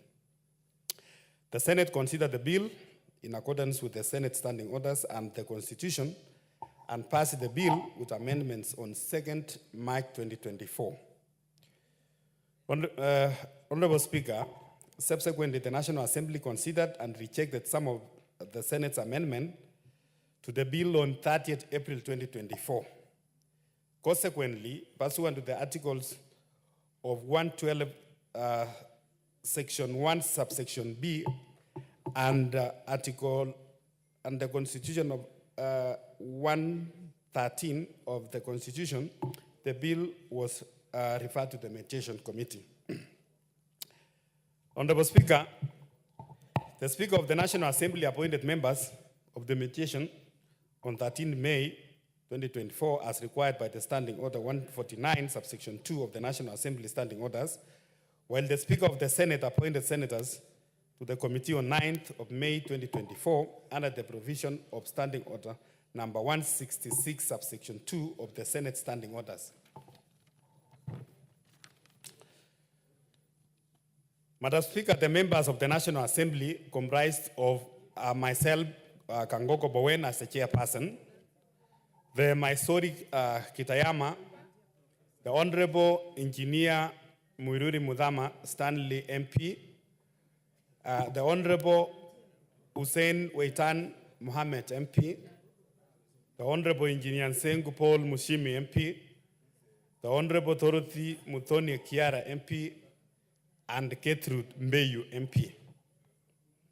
And on the part of the Senate, Madam Speaker, there were Senators John Muya Methu, MP, Senator Mariam Sheikh Omar, MP, Senator Jones Mwashushi Mwaruma, MP, Senator Agnes Kavindu Mudhama, MP, Senator Beatrice Akinyi Okola, MP, Senator Steve Lelengwe Litumbesi, MP, Senator Wamatinga Wahome, MP. Honorable Speaker, the Mediation Committee began their sittings on Thursday, 19 September 2024, and pursuant to the Article 113, subsection 4 of the Constitution, the committee was required to agree on the version of the bill and table the report within the 30 days from the first sitting. Madam Speaker, the committee held a total of 5 sittings, or 5 meetings, with the first meeting held on Thursday, 19 September 2024, and concluded the sitting on Wednesday, October 9th, 2024. The committee considered the clauses of the bill that were under mediation and subsequently agreed on the version of the bill whose report has been tabled for consideration by the House, which I did actually, Madam Speaker, yesterday.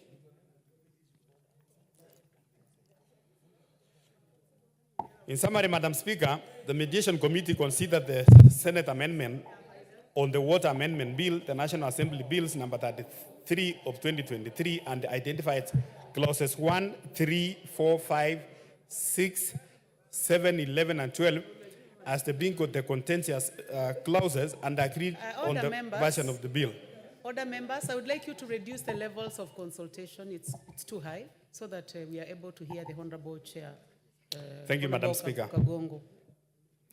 So the committee, in arriving at the agreed version, was guided by the provisions of the Constitution, the Water Act, the Public-Private Partnership Act, and other relevant laws.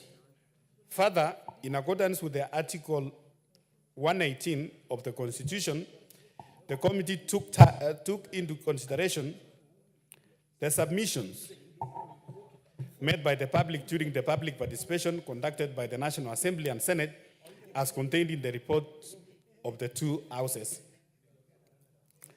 Madam Speaker, the main issues of contention were: one, the subjection of the proposed bulk water purchase agreement by waterworks development agencies and the water storage authority, the contracting authority and the private investor to an economic efficiency criteria set by the Water Services Regulatory Board. In this regard, the committee was able to agree that the proposal by the Senate on the requirement to the subject of water bulk purchase agreements to an economic efficiency criteria set by the Regulatory Board be dropped and instead include the Water Services Regulatory Board, that is a WARSEP, to be among the bodies to be consulted whenever the Water Storage Authority and Waterworks Development Agencies enters into water bulk purchase agreement. Madam Speaker, the Mediation Committee was of the view that whereas the bill provides for the bulk water purchase agreement will be subject to the Public-Private Partnership Act, which provides the general framework for the visibility and the approval of the public-private partnership projects across the various sectors under after Section 32. This does not preclude the House from having more specific requirements for the water sector, given the unique nature of the water services. Further, noting the role of the Water Service Regulatory Board, that is the WARSEP, as the regulator, which is crucial in ensuring these projects meet the higher standards. Madam Speaker, secondly, the other issue in the contention was the non-transferability of completed national public waterworks to counties. The Mediation Committee considered the clauses 4 and 6 and agreed to retain the provisions precluding the handover of the national public waterworks to counties. Madam Speaker, you may be aware that Section 8 of the Water sets out the national public waterworks, which are financed by the national government share of the national revenue pursuant to the Public Finance Management Act and are intended to serve the national government functions, hence the same may not be transferable to the county government.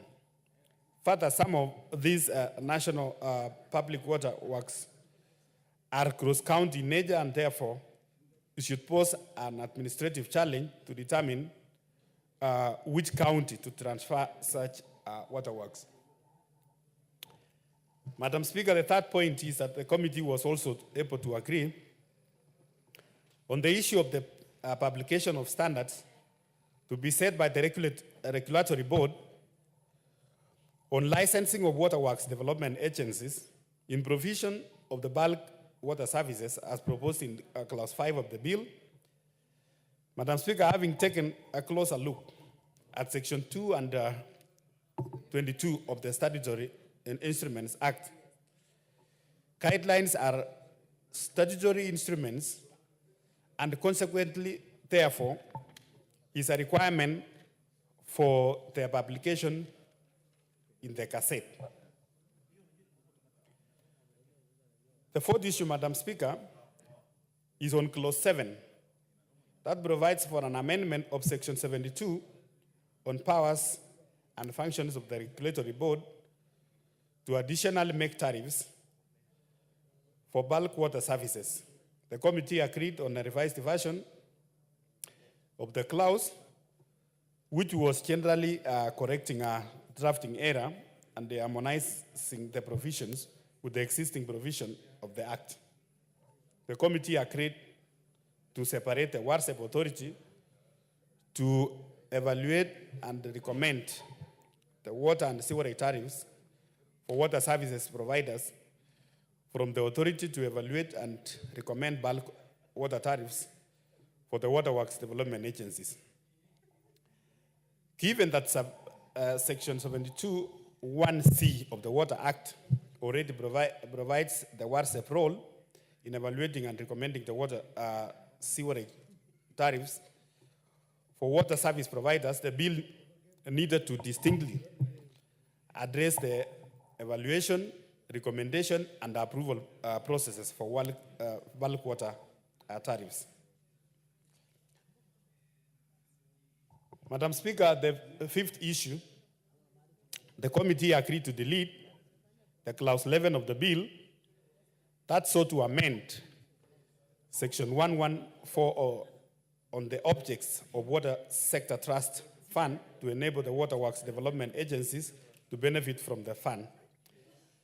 Currently, the Act mandates the fund to provide financial support to counties for water and sanitation services, as well as support the development and management of water services in the marginalized and deserved areas. Madam Speaker, the committee observed that there is need to protect the integrity and the purpose of the Water Sector Trust Fund, which has historically been earmarked to support the marginalized counties.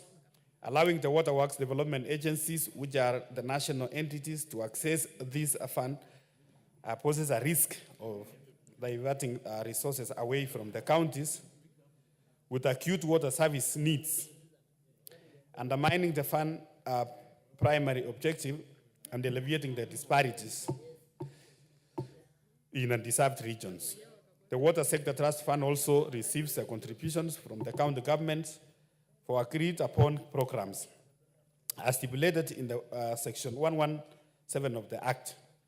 Expanding access to national entities that are already financed by the national government raises concerns over the equitable distribution of these resources.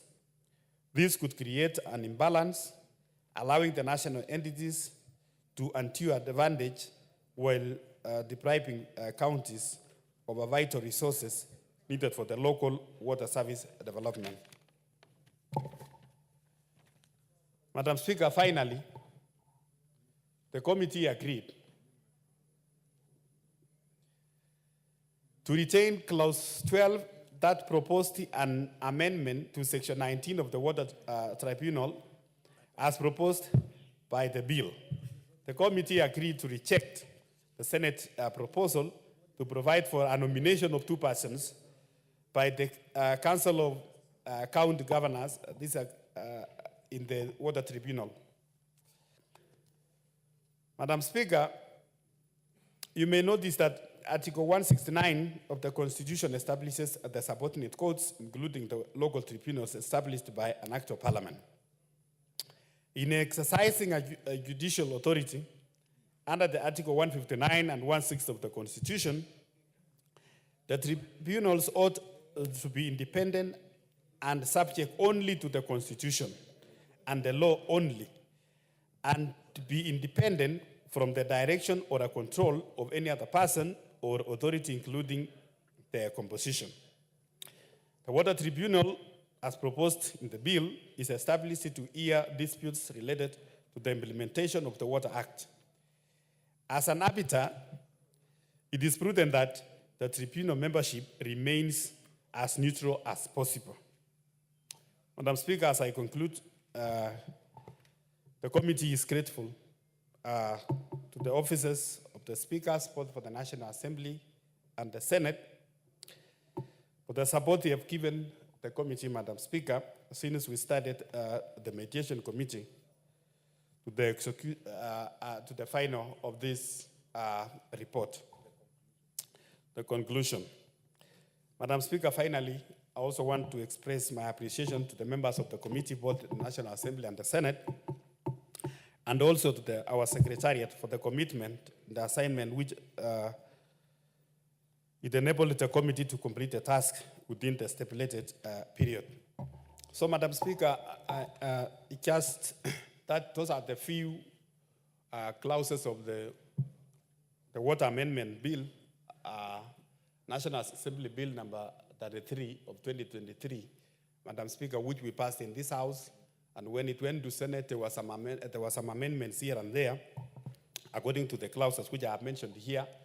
But Madam Speaker, I want to report to the House that when we sat as a mediation committee, we sat and we have agreed on all the contentious clauses, Madam Speaker, and the bill now is before this House, and I want to ask my colleagues that we approve this bill so that it can go back again, maybe to the Senate for approval, and probably proceed to be ascended by the President, Madam Speaker. Madam Speaker, I beg to move, and I want to ask the Honorable Kamket to second. Honorable Kamket. Honorable Speaker, I second.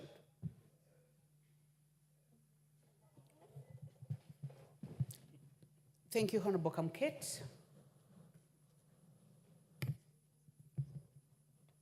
Honorable members, I propose the question that pursuant to provisions of Article 1132 of the Constitution and Standing Order 153, this House adopts the report of the Mediation Committee on the Water Amendment Bill, National Assembly Bill number 33 of 2023, laid on the table of this House on Tuesday, 15th October 2024, and approves the mediated version of the Water Amendment Bill, National Assembly Bill number 33 of 2023.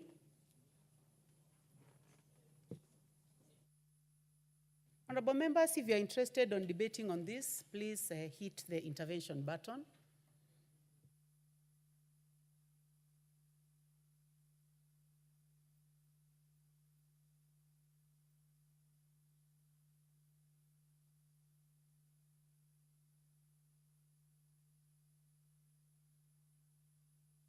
Thank you very much. The Honorable James Nyikal, member for Seme.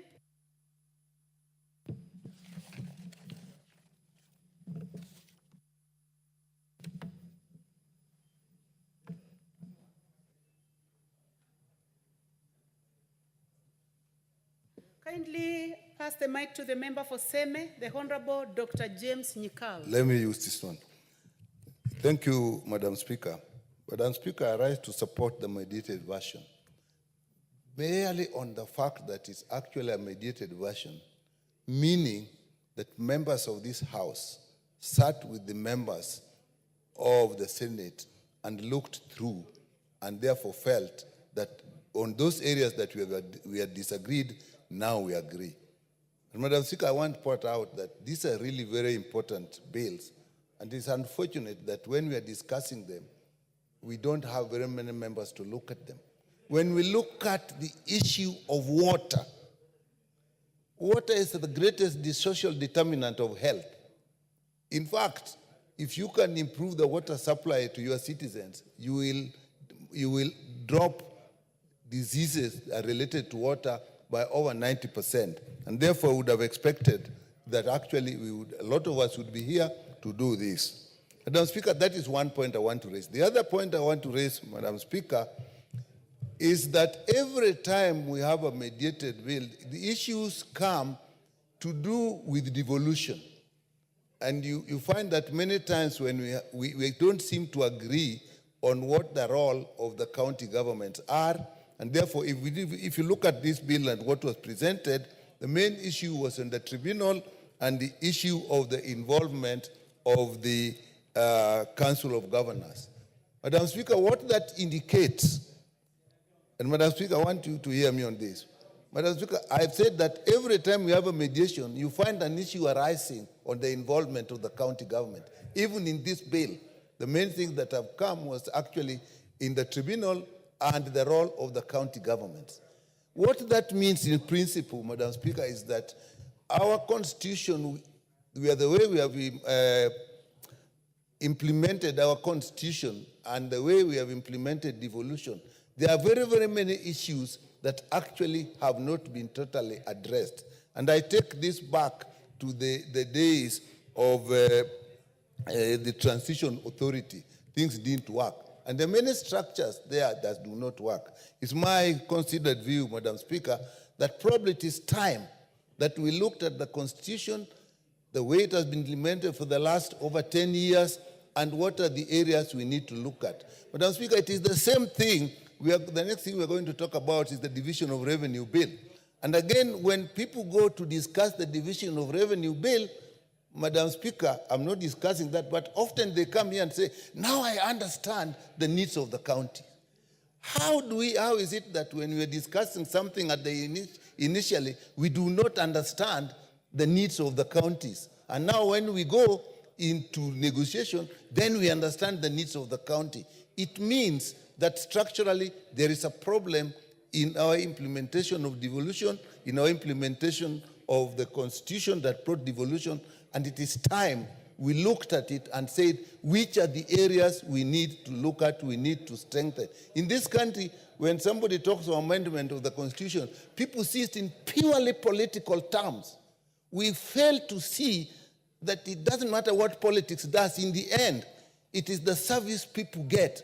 And if a bill is affected in such a way that a devolved function cannot be properly implemented unless you improve the relationship between the national government and the county government, then that is where we should look. We can't go every year, we keep going on, and that is the basis of all the things we do. I think, Madam Speaker, that's something we should look at, and with that, I support the mediated version of the water bill. Thank you. Thank you, Dr. Nyikal. The Honorable Beatrice Elachi, member for Dagoretti North. Thank you, Madam Speaker. I also rise to support the mediation committee report on the water amendment. Madam Speaker, for us in Nairobi is where now we have, and I know all of you live in Nairobi, with the challenges we always face with water. But now when we talk of the bulk water services that we see, and I know very soon Nairobi is going now to receive the water from the water tunnel that was done, that was coming from Murang'a through. And of late, the county government of Nairobi has been putting in the new pipes.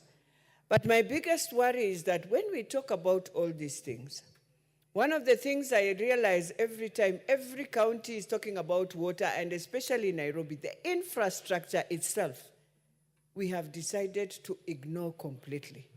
So as much as we will have even the services coming in, and even this water coming into Nairobi, as we look at now what we've supported and the amendments we've agreed with Senate, what the Senate should be now helping us with is to push the county governments to also bring in very clear and new regulations, not just regulations for the water, but for the infrastructure that we are using for this water. And we always ask ourselves, Madam Speaker, in Nairobi, that how come you are able to get water in your tankers, in everything to sell, but water to just come in the pipe? And this thing of Nairobi water, Madam Speaker, must be clearly now dealt with, even with the Senate itself. Because sometimes we are looking at them and we realize when we interfere, they say, oh, we are interfering with issues.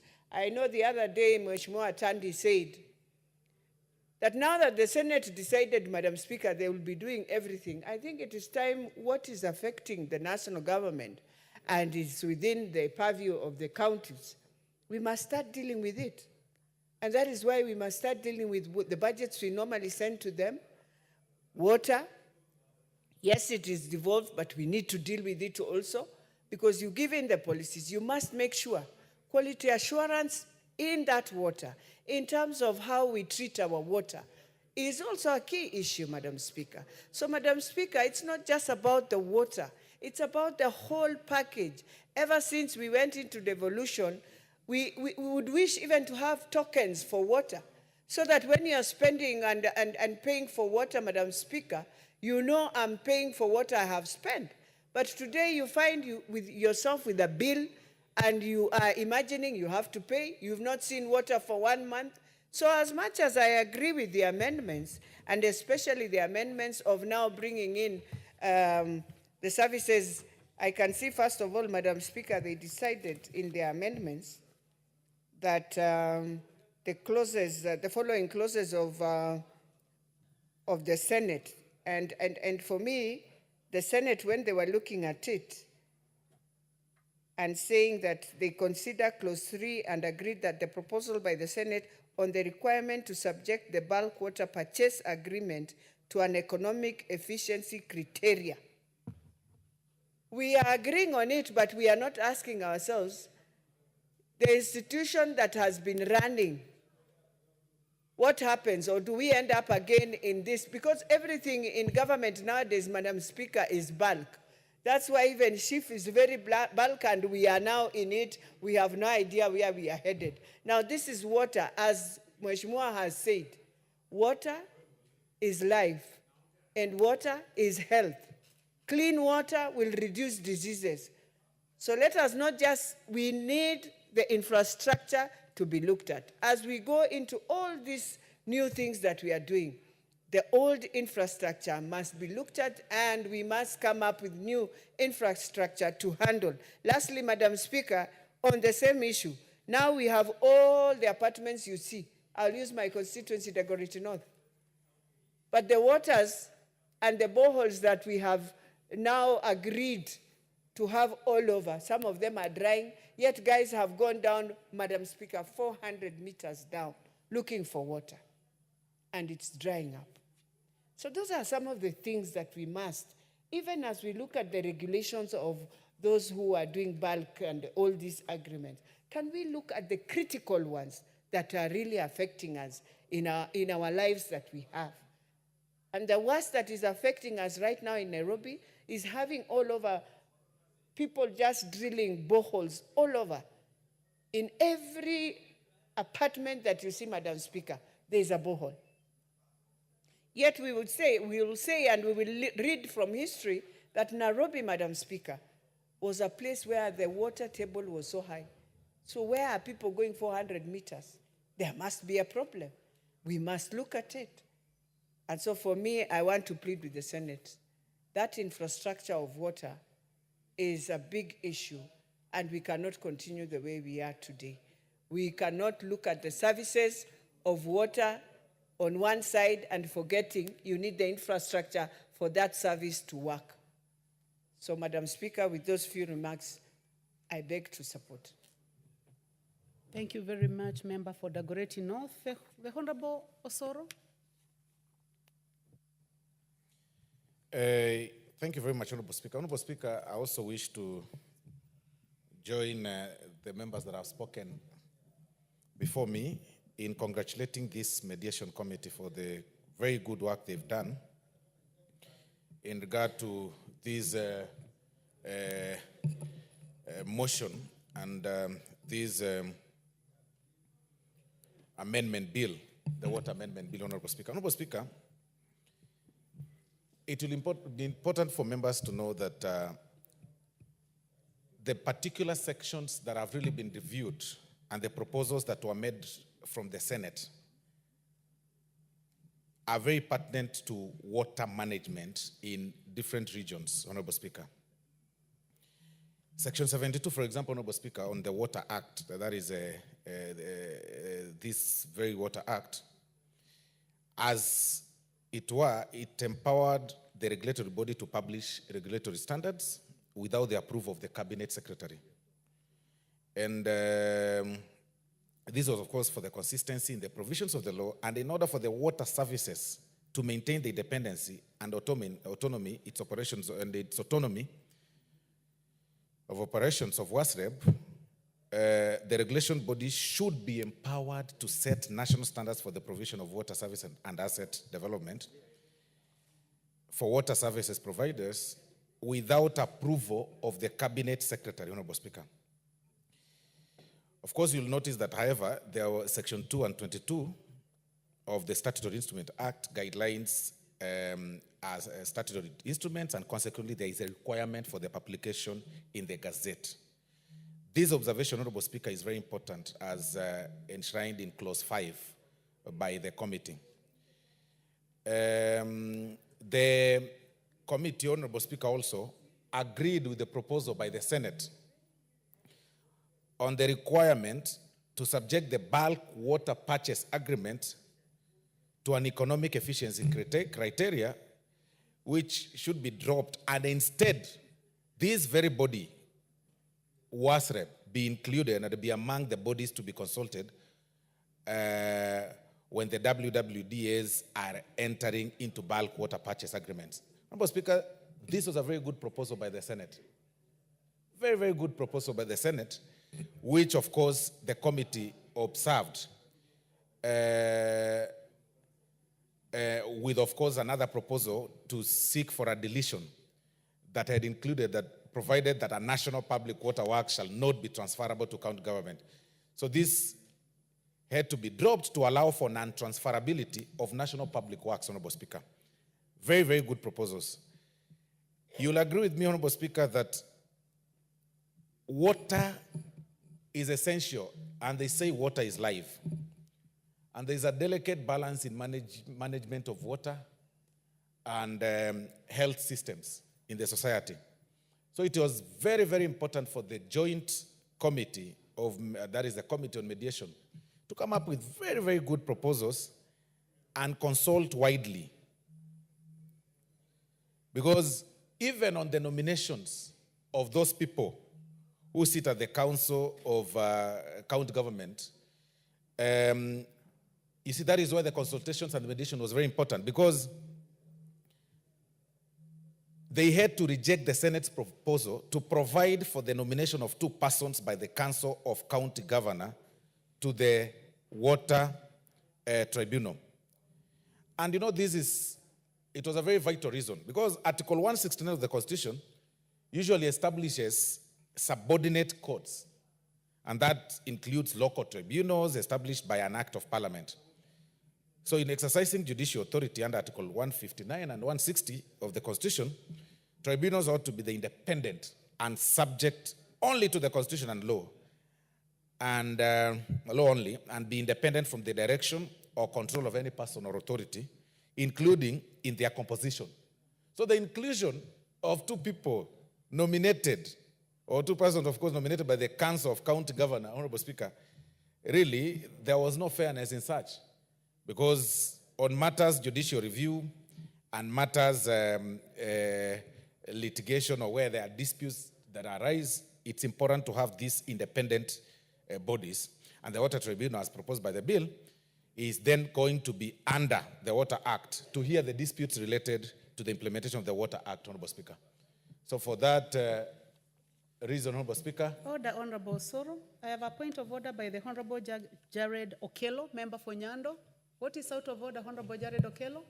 Honorable Speaker, I thank you very much. I did not intend to interrupt my very good friend, Honorable Soro, who has delivered justice to this mediated version. And he was actually winding up, so I hope I haven't disrupted his thought processes. Well, Madam Speaker, the bill before us, as mediated, has already been canvassed very extensively so within this House. There were a few touch-ups here and there that called for the mediation between the House of Senate and that of the National Assembly, Honorable Speaker. So what we have before us is a document that is complete. There is nothing that we can do in terms of amendments. As mediated, it can only be passed or it falls, Honorable Speaker. And therefore, in the interest of time, I wouldn't wish that the House again delves into this issue as if we are opening it up for more debate and for more amendments that will be in vain before this House, Honorable Speaker. Therefore, I request your indulgence that you just put it to question. We close this matter because there are many, many issues before us, including a special sitting on Friday based on the number of agenda items before us, before we go for recess next week, Honorable Speaker. And therefore, I seek that you give direction on putting the question on this mediated version of the water bill, Madam Speaker. I thank you. Well, I'll give a chance to the Honorable Soro to conclude. Then I'll find out from the House whether that is the mood of the House. Thank you very much, Honorable Speaker. Honorable Speaker, I was actually concluding and making commentaries on the good work the mediation team has actually done. And I agree with Honorable Jared Okello that there is really nothing much one can do. But then, of course, we want to commend the good work and just comment on what they've done. And for me, what stood out or what stands out in this whole mediation report is the fact that the impartiality, the earlier proposed nomination by the Council of County Government, Honorable Speaker, would have invited an element of impartiality, which would jeopardize otherwise a good cause, Honorable Speaker. So, and it's my taking, and with the agreement with the committee, that as an arbiter, it's prudent that the tribunal's membership remains as neutral as possible, as they've proposed. It is actually just a commendation job. It's to recommend and to appreciate the committee for a job well done, and congratulate them, Honorable Speaker. And for that reason, I beg to support. Thank you very much. Honorable members, I would like to find out from the House, bearing in mind that this is a bill that we debated in this House and referred it to the Senate. It was debated, it came back to this House, and later went for mediation, and now what we are discussing is now the mediated version. What has been agreed by the committee that was set up by the National Assembly and the Senate. So I'd like to find out from the House whether it's the mood of the House that I put the question.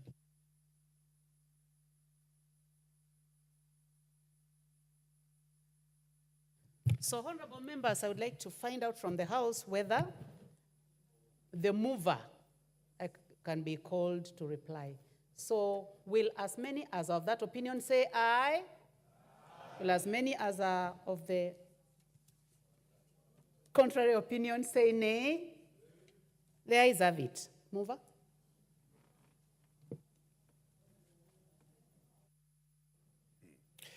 Thank you, Honorable Speaker. And Honorable Speaker, as you heard even from the Honorable Charet, Madam Speaker, this bill was debated in this House. It's a bill of 2023. Many members contributed then. We had several amendments in this House. It was taken to Senate. Senate debated this bill, made some amendments. And what we have in the floor, the mediated version, Honorable Speaker, is a bill which requires just approval of the House. It's not subject to further amendments or to any other amendments. So, Madam Speaker, I want to thank the honorable colleagues, the majority whip, and all of us who are actually ventilated into this mediated version of the Water Amendment Bill, the National Assembly Bill number 33 of 2023, Madam Speaker, and I beg to reply. Thank you very much. Honorable members, we will not put the question at this moment. It's going to be put in another sitting as scheduled by the House Business Committee. Next order. Order number 12, motion, inquiry into irregular and illegal grant of tax exemptions to a company under the Special Operating Framework Agreement.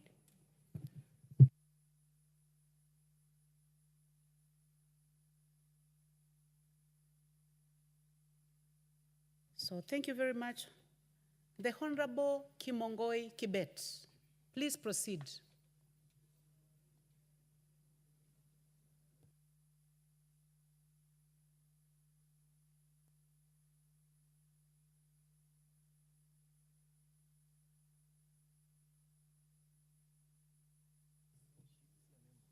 Are you a member of the Committee on Delegated Legislation? You are? Okay. You can proceed. Thank you, Madam Speaker.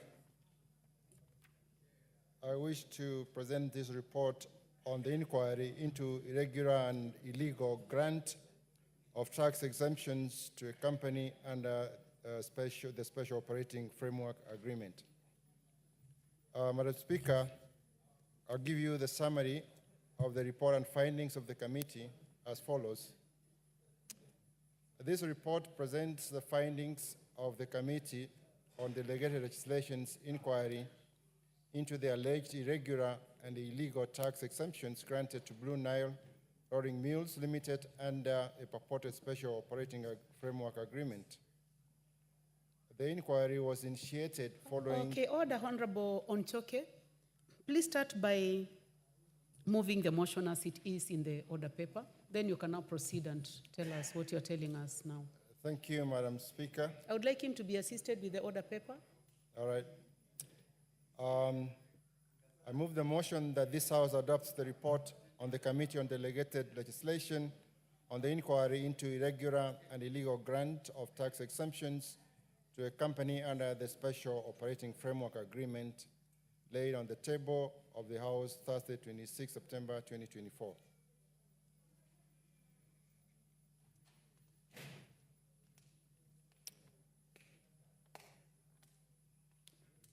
Madam Speaker, the inquiry was initiated following the request for statement on the floor of the House on 31st July 2024 by the member for Kiambaa constituency, Honorable John Njuguna Kawanjiko, Member of Parliament, who raised concerns about the legality and fairness of the exemptions. Upon request, the Honorable Speaker referred the matter to the Committee on Delegated Legislation for its consideration pursuant to Standing Orders 44-2C of the National Assembly Standing Orders. This is an investigation into the circumstances surrounding the grant of exemptions, the legal basis of the exemptions, the benefits conferred on the company, and the potential impact on the government's revenue and local steel industry, among others.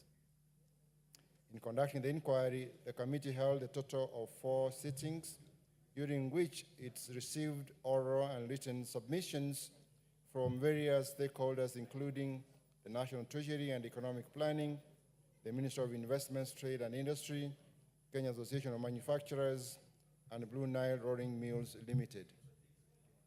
Having considered submissions by stakeholders, the committee made the following findings. Unconstitutionality. That the Special Operating Framework Agreement dated 18th December 2019 contravened A, Article 35 on access to information in regard to Article 7 of this agreement, which is confidentiality clause. B, Article 201A on principles of public finance, on openness, accountability, including public participation. C, Article 95, 4C of the Constitution with regard to oversight role of National Assembly over national revenue and its expenditure.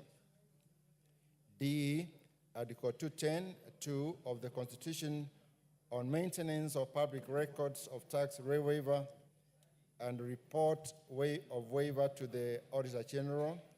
And E, Article 10(2)C and Article 118 of the Constitution, which requires good governance, integrity, transparency, and accountability. Non-conformity with relevant statutes, that the agreement failed to conform with the relevant statutes, including A, Section 13 of the Income Tax Act, Cap 470 of the laws of Kenya, which allows the Cabinet Secretary to exempt any income or class of income which are accrued in or derived from Kenya from taxation.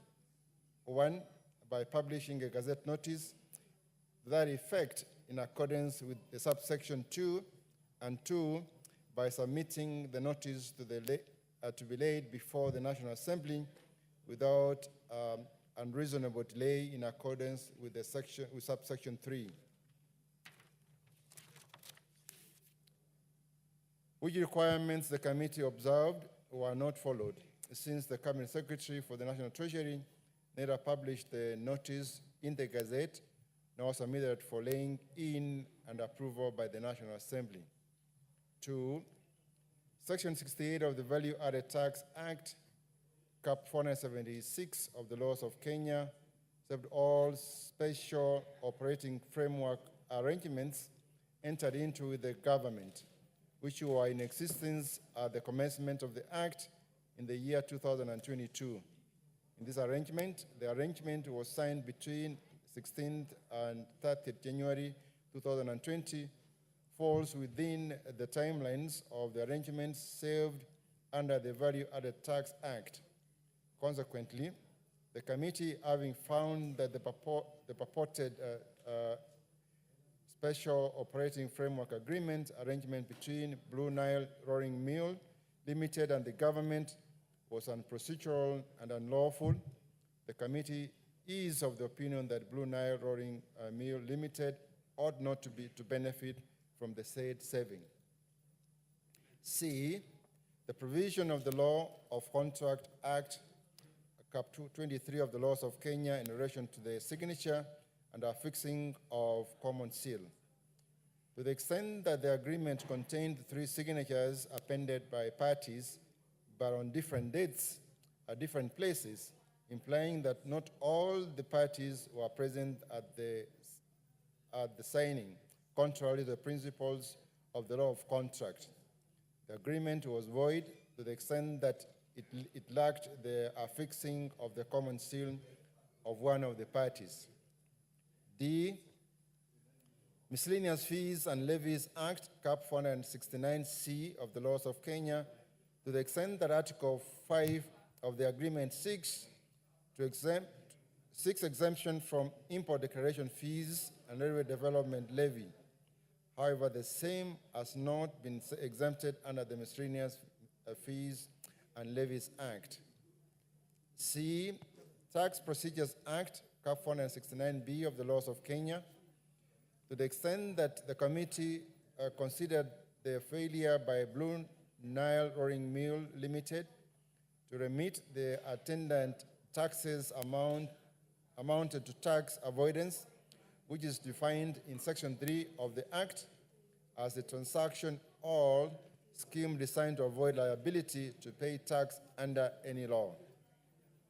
From the submission by the National Treasury, the committee observed that due to the tax avoidance, the government lost revenue in terms of unpaid tax amounting to Kenya shillings 2,311,775,548 as of July 2024. F, Competition Act, Cap 305 of the laws of Kenya, contemplates fair trade practices. Section 21(3)(f) prohibits any agreement, decision, or concerted practice which applies dissimilar conditions to equivalent transactions with other parties, thereby placing them at a competitive disadvantage, which was the case in this circumstance. The committee observed that this agreement was discriminative and created unfair level ground for other industry players, contrary to Article 24C of the Constitution and non-discrimination on any grounds. G, the Statutory Instruments Act, Cap 2A of the laws of Kenya, to the extent that 1, Circular number 9/218, ref number ZZ/TS/GP/30, dated 18 October 2018, issuing guidelines for grant of tax exemptions, which was relied upon in granting the SOFA in a statutory instrument within the meaning of Section 3 of the Statutory Instruments Act. In and after the Act, the committee observed that although the above-mentioned guidelines is a statutory instrument, the same was not laid before the National Assembly in line with Section 11(1) of the Statutory Instruments Act for scrutiny and approval. Consequently, the circular ceased to have effect upon the expiry of the 7 days from the date of issuance as provided for under Section 11(4) of the Act. 2, the SOFA agreement was a statutory instrument which ought to have been submitted to the National Assembly for tabling and consideration as required under the Statutory Instruments Act. Consequently, the committee observed that SOFA agreement was a nullity ab initio. Non-compliance with the principles of a standard contract agreement, that the agreement did not comply with the general principles of a standard contract or agreement in respect to the signatures appended and the dates reflected therein. The committee further observed that the exemption under East African Community Duty Remission Scheme was granted despite lack of demonstration of any application for the same, which is a clear indication that the exemption was unprocedurally and unlawfully granted. Having conducted the inquiry, the committee recommends that this House adopts the report on its inquiry into irregular and illegal grant of tax exemptions to a company under the Special Operating Framework Agreement, with the following recommendations. That is, the House resolves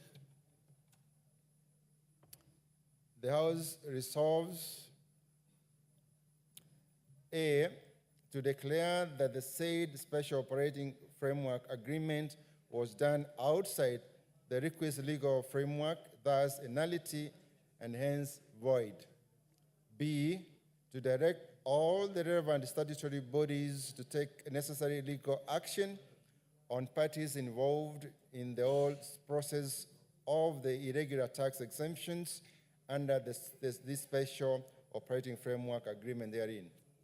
C, pursuant to Section 12(2) of Statutory Instruments Act, the Cabinet Secretary for the National Treasury and Economic Planning submits Honorable Kawanjiko.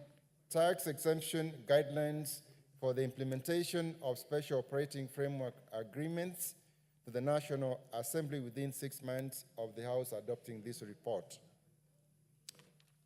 Speaker, I take this opportunity to thank all members of the committee for their contributions and input during the deliberations and writing of this report. I also thank the stakeholders for their submissions that enriched this report. The committee further wishes to thank the offices of the Honorable Speaker and the Clerk of the National Assembly for the logistical support provided during the consideration and investigation of the issues raised in the statement. It's now my pleasant duty and privilege on behalf of the Committee on Delegated Legislation to present the report on the inquiry into irregular and illegal grant of tax exemptions to a company under the Special Operating Framework Agreement to the House pursuant to Standing Order number 199 for consideration and adoption on behalf of Chairman of the Committee, Honorable Chepkonga Kiprono Samuel, CBS MP, Chairperson. Honorable Nchoke, you need to move. And Honorable also, Chair, I move. Identify the person to second. Have you identified? Honorable Speaker, I request Honorable Kawanjiko, member for Kiamba, to second. Thank you. The Honorable Kawanjiko, member for Kiamba. Thank you. Thank you, Madam Speaker, for giving me this opportunity. I rise to support the report of the Committee on Delegated Registration on the inquiry of the alleged irregular and illegal grant of tax exemption to Brunei Rolling Mill Limited under the Special Operation Framework Agreement, commonly known as SOFA, Madam Speaker. And as you are aware, the report is culminating from of the inquiry carried out by the committee upon request for a statement that I made to the House. In my statement, I had sought the indulgence of the committee to look into concerns relating to the legality of the SOFA agreement, which had illegally exempted taxes returning into billions of shillings belonging to the people of Kenya to one company named Blue Niles, Madam Speaker. I have held a chance to pursue and certainly examine the report of the committee that I rise to support its finding as contained in the report, in particularly in paragraph 114 to 121. Indeed, the committee has established that the SOFA agreement was unconstitutional for violating, among other provisions, Article 35 on access to information and Article 201A on openness and accountability in public finance. The circumstance under which the SOFA agreement was executed with the Blue Nile, Madam Speaker, was shielded with secrecy, in clear violation of fundamental pillars of our Constitution on openness, good governance, transparency, accountability, integrity, access to information, and even particularly public participation. how one can exempt a company from paying hundreds of billions, Madam Speaker, without disclosure is baffling and certainly cannot stand the test of our constitution, Madam Speaker. What even worrying is that the SOFA agreement, which is statutory instrument, Madam Speaker, ought to have been submitted to this House for scrutiny. That's number one, Madam Speaker, for scrutiny, and a manner provided for the Statutory Instruments Act, Madam Speaker. This was never done, and the SOFA agreement is certainly illegal, null and void for being contrary to the provision of the statute, that this House was bypassed to grant tax exemption in billions to a private company in complete disregard of our oversight law, cannot also stand to the test of constitution, and I agree with the recommendations of the committee, Madam Speaker. In light of the foregoing, I support recommendations of the committee that the relevant bodies, Madam Speaker, should take necessary legal action against all parties that were involved in the whole process of the irregular tax exemption. Additionally, I support that committee recommendation that the Cabinet Secretary for National Treasury should submit guidelines for implementation of SOFA agreement to this House so that in the future we do not encounter such illegalities, Madam Speaker. And in conclusion, allow me to thank the committee. They did an amazing job, especially to make sure that they look into that inquiry, make sure that they have gotten and given a proper hearing to the committee, to the company, to the National Treasury, and everybody who was involved, Madam Speaker, to come up with this agreement and to pass this agreement. It was a serious oversight that this House was not involved, Madam Speaker. Even public participation, whereby you are exempting billions of money from the taxpayers. You know, you are denying Kenyans an opportunity of earning this money from the taxpayers, and you give to one individual without even consulting the people's representative, which is this House, Madam Speaker. And I therefore congratulate the committee. That finding should be put into consideration. And even the Minister for Treasury, they should provide guidelines on how exemptions should be carried out later in the future in case we find ourselves as a country in a similar position, Madam Speaker. And it cannot be around. It is not that people decide to go and do things that are affecting our country without involving this House. And the independence of this House. The independence of this House is that Madam Speaker must be involved in making laws and passing such serious laws that have serious ramifications when it comes to whatever is affecting our people and whatever is affecting the public, Madam Speaker. Therefore, the committee recommendation is critical, and I support and I rise to support the committee recommendation, Madam Speaker. I support. Honorable Kawanjiko. You second. Sorry, I second, Madam Speaker. Thank you, Member for Kiamba. Honorable members, I now propose the question that this House adopts the report of the Departmental Committee on Delegated Legislation on the inquiry into irregular and illegal grant of tax exemptions to a company under the Special Operating Framework Agreement laid on the table of this House on Thursday, 26th of September, 2024.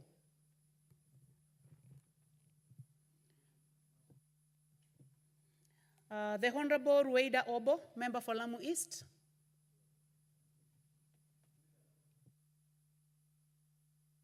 And honorable members, then I request that those who are interested in debating on this matter to go to the intervention button.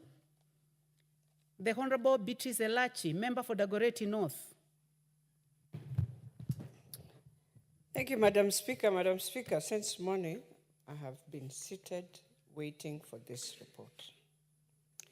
And Madam Speaker, as I stand to support the report, I just want to now go to a lane where, as Kenyans, while we feel so disgruntled, why construction is damn expensive, why buying a wire is one thing that people are screaming that they cannot construct today their houses, is because when you find another Kenyan, Madam Speaker, seated in an office somewhere, and decides to just take us to a place where even this house that Kawanjiko is selling us did not go through that exemption policy to allow one company in Kenya to provide for us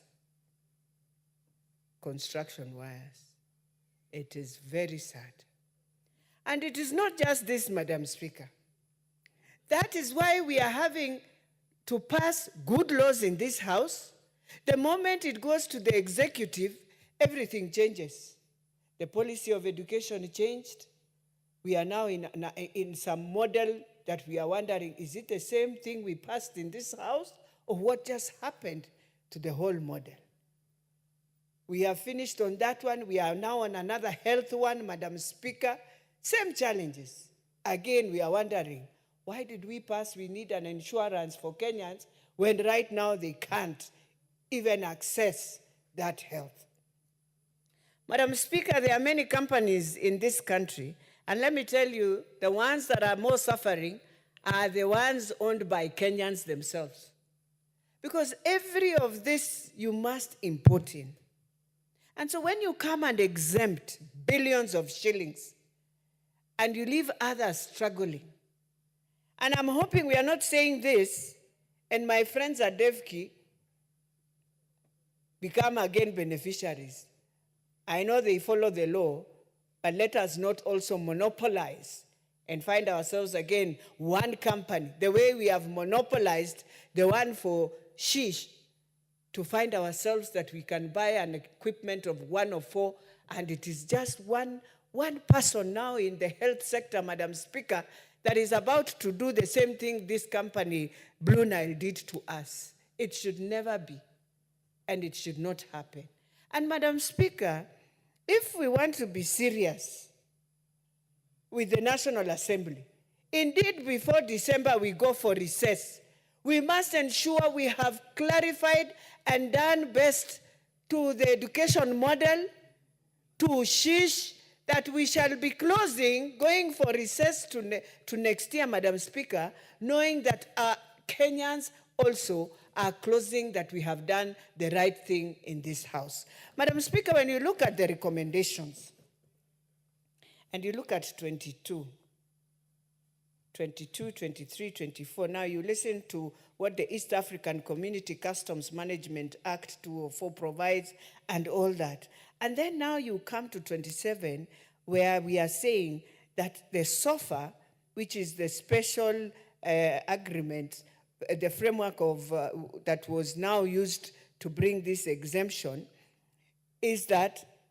was not published in the Gazette and was not forwarded to Parliament for consideration and approval as required by Articles 10, 118, 201, and 210A of the Constitution.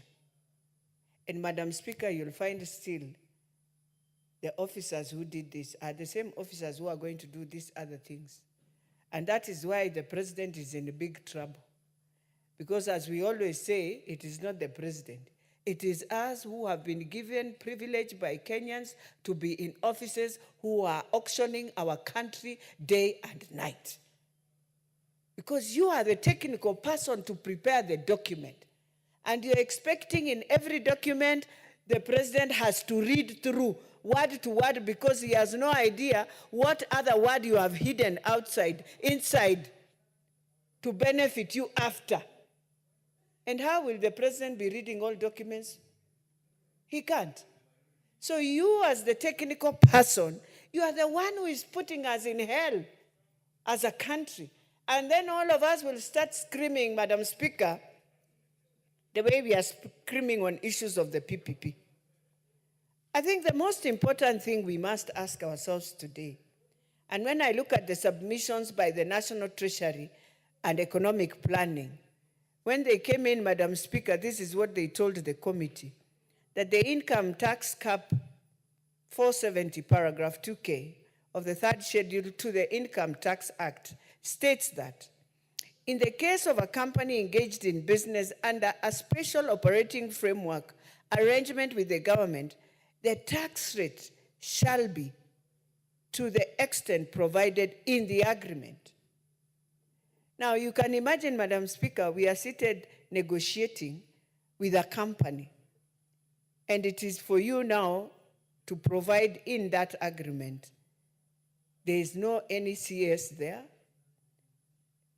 It is you who is now at that time to protect Kenya. But because of this demon, I always say in this house, we have a demon that is hovering in our bodies, that we need to pray to God to help us to remove this thing, what is in it for me to do good for Kenya, for me to be patriotic to Kenya. That demon of corruption has become a culture to us. And it is hurting Kenyans. And that is why construction is expensive now, Madam Speaker. And Madam Speaker, we have to look in our eyes and say it as it is. That is why we have civil servants who, when they come into our office, Madam Speaker, even the ethics of work has gone. Because you know, for you, you have what you want and you will get what you want and in anything. And then you find another Kenyan, Madam Speaker, saying, oh, this government is a bad government. Yes, it's a bad government, but why are you doing business with it? If it is bad, you leave. So, Madam Speaker, this is very painful. This has to go now to EACC. This has to go, and we must recover money so that other companies that are trying to look for ways and exemptions, if in a children's home, Madam Speaker, even our own children's home, my own, we tried looking for exemption for us just to bring in pipes for water and everything. They denied us, Madam Speaker, so that we can get clean water. We had to go back to Davis and Shuttle to buy it. So I'm wondering, and this is just a children's home, yet a person who is doing business so well in this country, making good money, is still given exempted. Then when they finish, they will go to KRA, Madam Speaker, to claim, because that is what is happening. You find, in fact, the business in Kenya right now that is very sweet. You just do big business, walk into KRA and now send your letter, you want now your incentives back. That is what big companies are doing here in Kenya. It is unfair to Kenyans who are paying very high tax. And it is time we change. It is time we have to have an ethical way of doing work. When you are given work by government, that office is not to auction Kenya. That office is to keep Kenya, is to protect Kenya from people who come to take advantage of our country. That is why we want to see the PPP program and the agreement of the PPP project at the airport in this house. We go through it. We tell Kenyans this is how it is, Madam Speaker. And as I finalize, I want to thank Kawanjiko and to tell him, if you never brought this, this would have continued and it would have been very, very sad. I end by saying, before we leave this house in December, can we rectify what we've done wrong on the education model and the health insurance that everyone is wondering what happened to us? I support. Thank you. The Honorable Samuel Atandi, member for Alego Usonga. Thank you, Madam Speaker, for the opportunity to comment on this motion. And Madam Speaker, let me begin by offering my accolades to the member for Kiamba, who has brought this matter before the House. Honorable Kawanjiku, by coming up with this matter here, this is now what I would call the proper oversight by Parliament. And Honorable Kawanjiku, you are now in another league. I want to say, Madam Speaker, that I agree with the report from the committee, but I take issue with the recommendations. Madam Speaker, this is clearly corruption. What happened in this matter is clearly corruption because the established laws were ignored and this company was allowed to operate, set up and operate outside the law, the framework. So according to me, Madam Speaker, this is corruption. And in the report, the recommendation should have been very clear, should have been in black and white, should have been in bold, that the directors of this company should have been prosecuted. So I think this is something which needs to be clear. Because, Madam Speaker, we are talking about the government, the economy having lost taxes in billions. And there are officers, government officers who allowed this to happen. So I think we need to amend the recommendation to say that the directors of this company, together with the government officials who assisted them in ensuring that this tax evasion is achieved, first of all, to be prosecuted.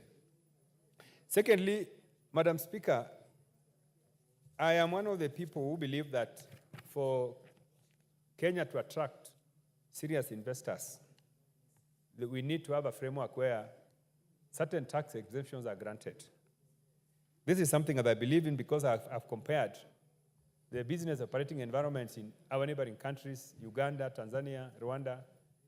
In some of those countries, if you are an investor that is coming to set up a business in a particular sector where there's no competition, you would even be given tax exemptions even for a year or even for 2 years until your company becomes profitable. But again, if you look at the guidelines that are here in law, they are very clear that, first of all, you need to be an investor that is going to put in about 10 billion, in that investment. In other words, we do not just expect briefcase investors to arrive in Kenya and be able to be given these exemptions. So these are very, very clear. And I want to urge the Cabinet Secretary for Treasury that you must invoke this particular provision to be able to take investors from Tanzania, from Uganda, so that you can give them the leeway to come into this country. But this must be done above board, because the biggest issue in this country is now that many things are being done, they are not being done above board. So we need to ensure that even as we implement the law, we put everything on the table so that the discussion is very clear. One of the areas that I always feel needs to be addressed is the potential of that particular investment to rejuvenate the economy. In other words, how many jobs will that particular investment create in the economy? How much money in terms of taxes are we going to get in short term and in the long term? So these are very, very fundamental factors that are very clear in law, that the particular public officer that is in charge of giving these exemptions is supposed to be able to see, and they should be able to know that this company is going to profit the economy.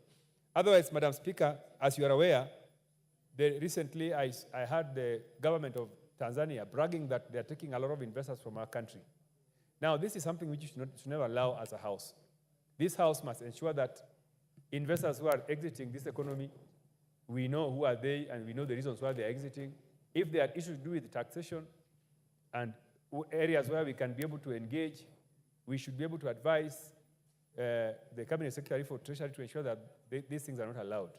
Otherwise, the investments that come into this economy is the reason why Kenya is regarded as an economic powerhouse. Kenya cannot be an economic powerhouse if we continue to lose investors. Another area that we need to check, Madam Speaker, because I've spoken about corruption, is that corruption is not sustainable in the long run, because it will give an investor leeway to come to the economy, but again, it will also block other new investors from coming in. Because if the yardstick for giving his exemptions by public officers is corruption, then it means that those who cannot offer corruption will never have a chance to come to the economy. And it is the people that are going to lose in such circumstances. Madam Speaker, I wind up by saying that we need to amend this report and to ensure that the directors of this company are prosecuted. If that is done, that will be another deterrent for the future. Otherwise, Honorable Kawanjiku, thank you very much for this particular motion. And I believe that by us speaking on this house, on the floor of this house, every other stakeholder in the country who are interested in coming to invest and public officers, they will take note that Parliament is not interested in allowing corruption to thrive, especially in areas where exemptions are important.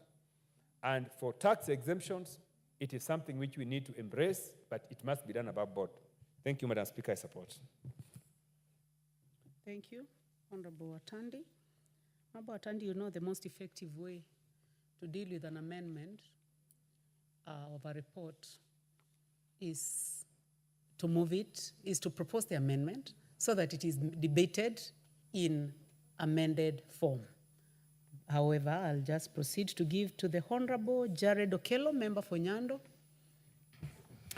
I thank you very much, Madam Speaker, for the opportunity. And from the outset, let me make it clear that I belong to the delegated legislation committee, and therefore we did examine, re-examined, and scrutinized the entire SOFA as pertains the Blue Nile Company, Honorable Speaker.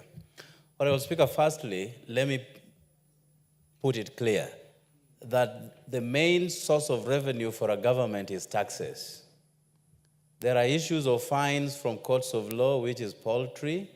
There are issues of parastatals making little money, much of which is plowed back into the same parastatals in A&A, and the little that goes to Treasury is not worth talking about. And therefore, taxes present the only viable opportunity for a government to run its programs, Honorable Speaker.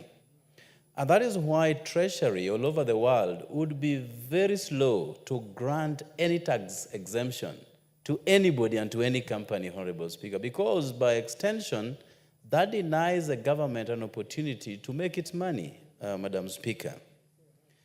Now, on this special operating SOFA, this SOFA idea that is with us, Honorable Speaker, it actually emanated from the East Africa Legislative Assembly that came up with a law that would allow certain countries to grant tax exemptions to particular companies within the East African community, Honorable Speaker. And that is what gave birth to the East African Community Customs Act, Madam Speaker.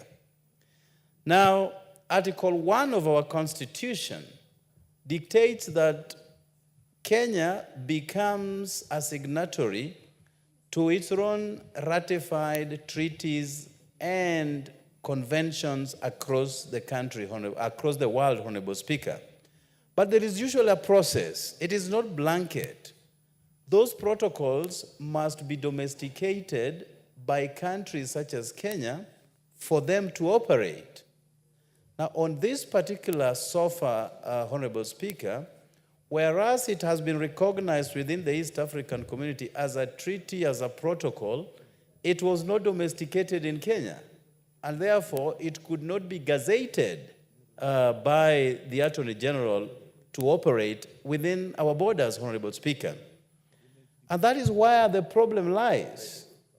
That how would a company be enjoying rebates, tax rebates, and tax holidays based on a law that has not been domesticated, Madam Speaker? And that was the gist of all our interaction with all the players that came before us, including Treasury, Madam Speaker. Article 50 of our Constitution pays credence to a fair hearing.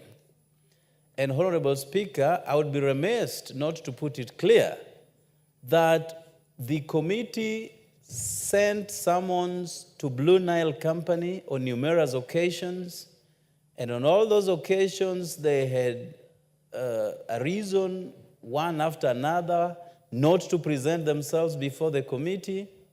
The committee could not wait in vain, went ahead and did the report that is now before us, Honorable Speaker.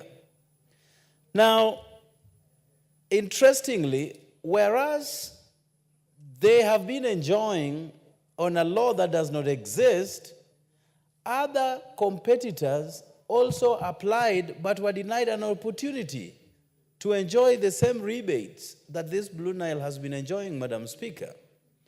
Competition Act does not allow one single company to have an advantage over others.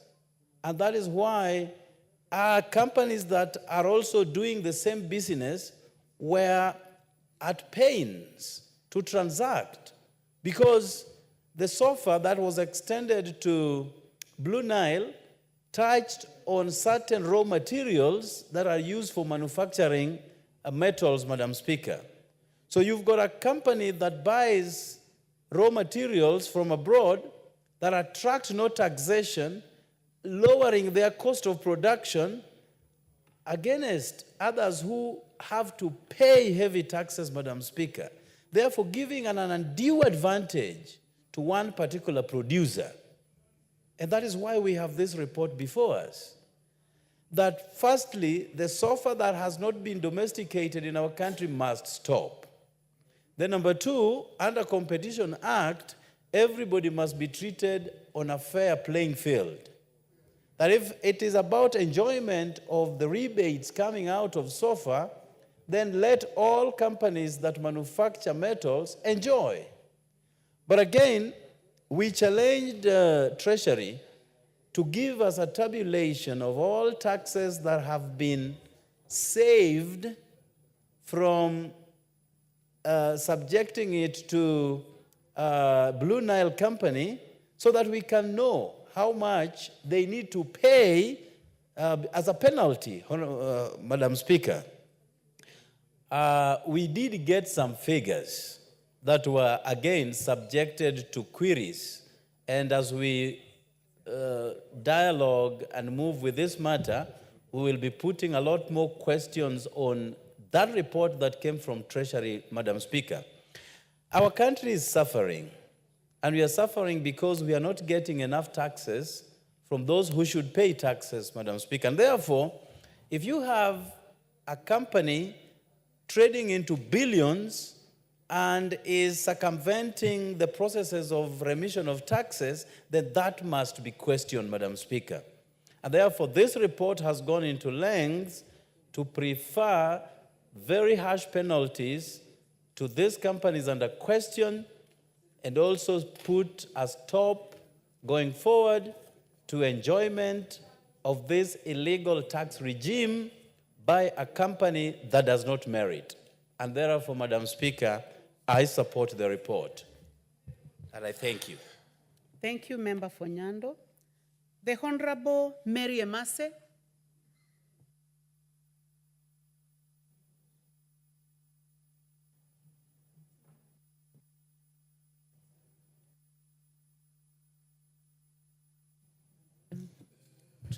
Thank you, Honorable Speaker. Honorable Speaker, from the onset, I would like to congratulate Honorable Kawanjiku for bringing before this House this question. And I want to appreciate the committee for the good work. Honorable Speaker, this statement or question by Honorable Kawanjiku has brought to the fore some of the rot in our very own government. Because I don't understand sometimes whether we have two governments. One that frustrates its own people, its own business people, and another that still requires tax so that we can be able to run this country. Honorable Speaker, the fact that one company is exempted from paying legitimate tax, defeating the very principle of fair competition as espoused in the Competition Act, is criminal, is illegal, and therefore this matter should move from here to EACC to carry out further investigations and take action against such the characters that are committing such kind of criminal acts. Honorable Speaker, there are companies in this country who are running legitimate businesses, paying taxes, earning genuine profits, yet they are frustrated as if they are not Kenyans. Talk of our ports, for example. There are companies that are importing, but after they import their wares, the goods, they cannot be cleared, not because they do not have money to clear. They have to go see certain powerful individuals, oil their hands, before they can be allowed to clear their goods. This is not fair, and I think it is time. I remember during Kibaki's time, for example, he gave an ultimatum of 48 hours. Once the ship docks, And the goods land, they need to be cleared within 48 hours. Because what is happening when one company is given exemption, yet others are not given the similar treatment, then this is undue advantage given to these others. And that is why we find when business people are frustrated, and just to echo what Honorable Atandi has just said, we are seeing a flight of business people from this country to Tanzania and other countries around East Africa and other countries in Africa, because our environment is not conducive, and we are chasing away our own business people. So, Honorable Speaker, I think this is a matter this House has to take seriously, because if we are to grow this economy, we know the contribution that businesses make and contribute to the economy, employment, among others, then we must do something. We must relook at the law. If there are amendments that need to be done, then I think it is time that this House reigned and put things right for this country to grow. Thank you, Honorable Speaker. I support the report of the committee. Thank you. The Honorable Ferdinand Wanyonyi, member for Kwanza. Madam Speaker, thank you so much for the chance. Kawanjiku, thank you for coming up with this very, very important motion. And without even going too far, this country actually we their need of revenue. And therefore, from what the committee, I'm not a member of this committee, from what the committee actually has presented to this House, we should act yesterday, not today, not tomorrow. We should act yesterday so that we can be able to bring, if possible, this committee should bring in the Commissioner for Income Tax, what have you, and the AICC to be able to investigate what is happening. Because, one, we have no preference to anybody. This country is a very competitive country. And as somebody has mentioned, and it's quite true, we are seeing even most of the companies that are here moving out of here. In East Africa, Kenya was one of the best countries. In fact, when I was traveling, I just want to tell you, Madam Speaker, at one time, I was a regional sales and marketing manager, representative of the Kodak. Kodak actually is an American-based country. At that time, I was in charge of 13 countries in this region. And everywhere, when you arrive and they say you are coming from Kenya, you had such a good reception. And they ask you how far you've gone. And this was a regional area, was a regional country for Kodak. And so I think time is now for us to be able to think of the past and be able to move. Because for a country that actually was very good now is losing his name to even inferior countries. I'm also inferior in the sense of the economy, but of course we had people who had hardworking. And therefore, I think we should first and foremost be able to go further and ask the people who are concerned why the so-called blue rolling mills in Thika is having that exemption. Because we're supposed to have, if there's anything to do with the free zone, it must be exclusive. It's very exclusive. So that it's like you are going to the airport, for example, it's a free zone. You don't pay anything extra because that's an area that is free. But given what it is, Madam Speaker, I think we should do something to be able to at least correct the current situation. Because, as has been mentioned by my colleagues here, this country depends on the taxes that you and I pay.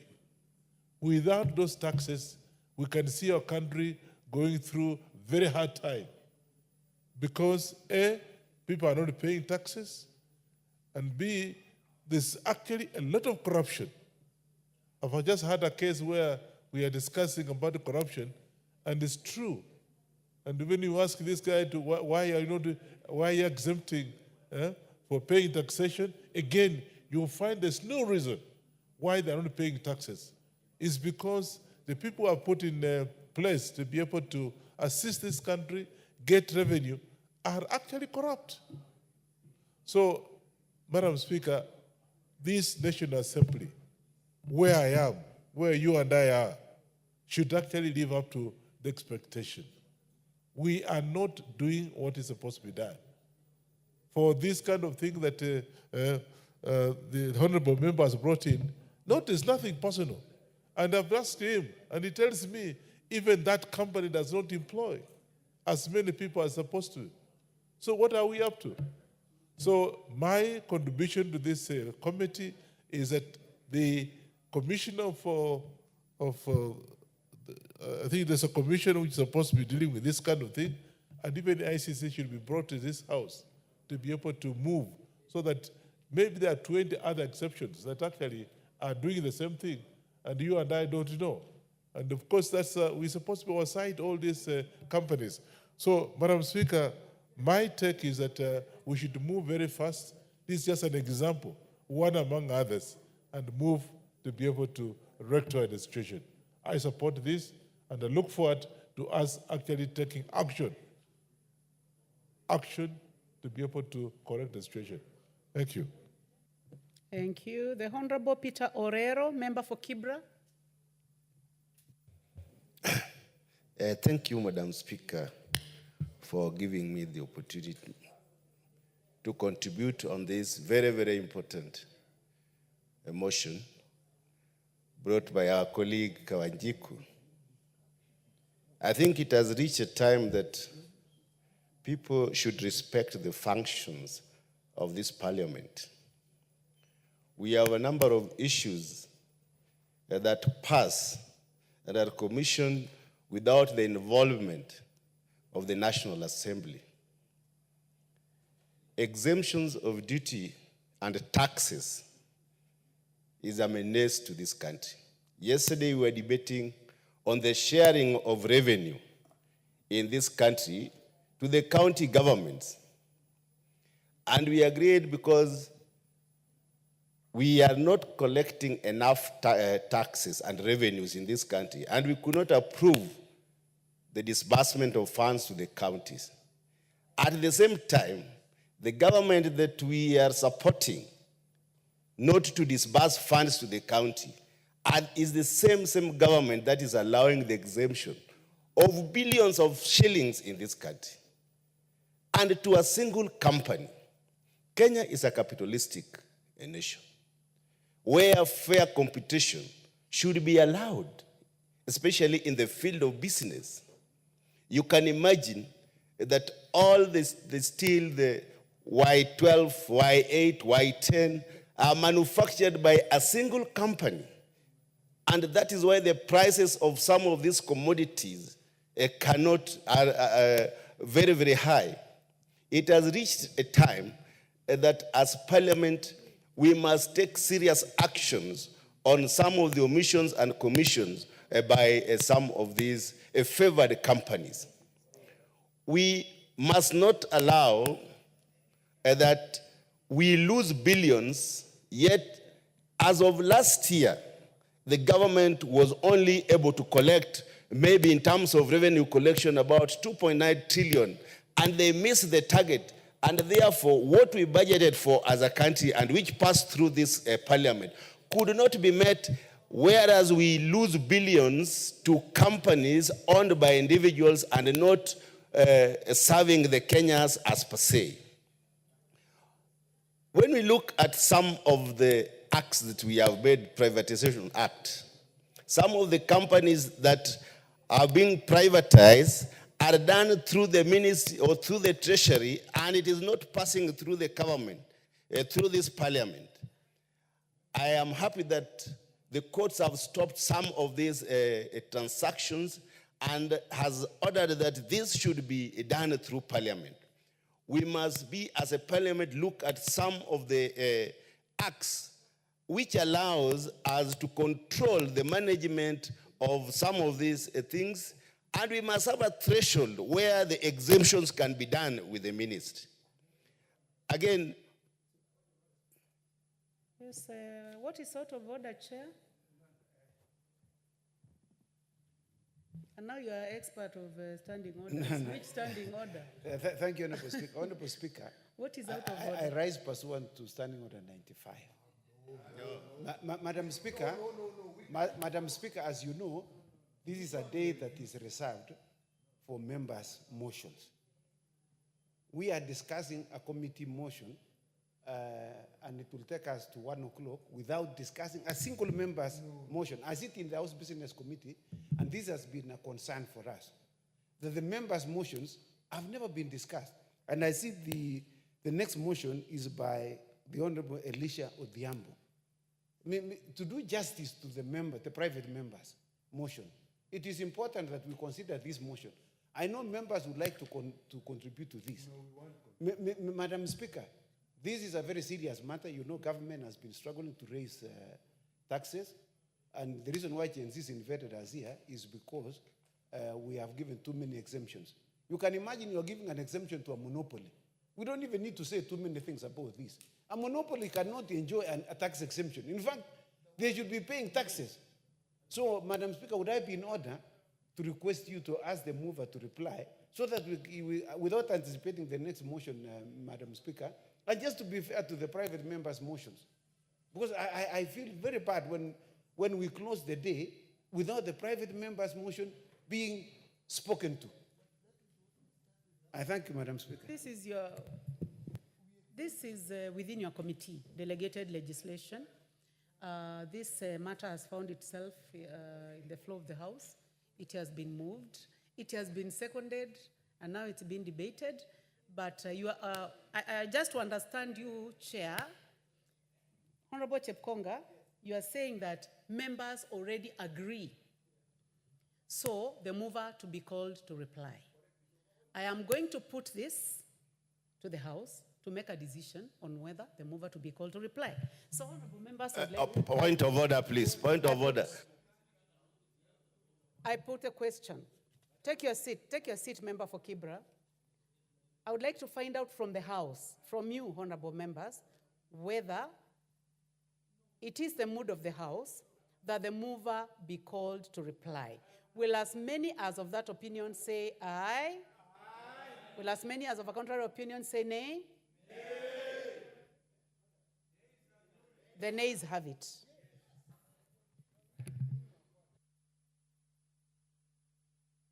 So then, someone was on the floor. Member for Kibra, you have 2 minutes. Thank you. Thank you, Madam. I think today, the House has found it necessary that this is a very, very important motion that the country should know that certain companies have a monopoly in this country and they have been allowed to evade taxes or they are given tax exemptions. I wish those days during the former President, Mike Kibaki, there was a commissioner, I think Mr. Waweru, who never allowed these exemptions. And Kenyans were able to collect enough taxes and we were able to have budgetary allocations which were fulfilled. But now we need to look at our ways of recognizing the indigenous companies of this country, and we create an enabling environment for all the Kenyans who are supposed to be businessmen and give them the same opportunity as we give others. We can never go back to a state where one company monopolizes a business. When I look at the recommendations that have been advanced by the report here, you realize that those who are involved have not been given penalties. These people by now, those who have given exemptions, should have been taken to court, and the investigating agency should have taken care of them as we are speaking now. I ask the committee that we give proper recommendations, we amend some of those recommendations to ensure that those who have been involved in these tax exemptions are not allowed to run the government offices.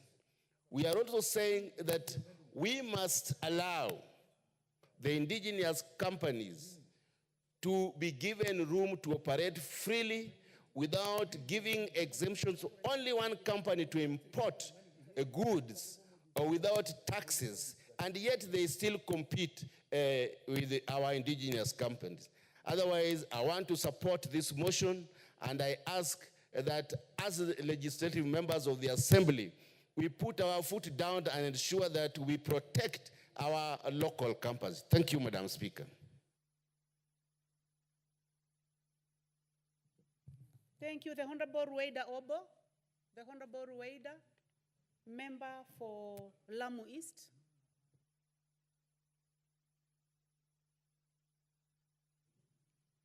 Asante Bi Speaker kunipatia nafasi na kuchangia kwa hii ripoti.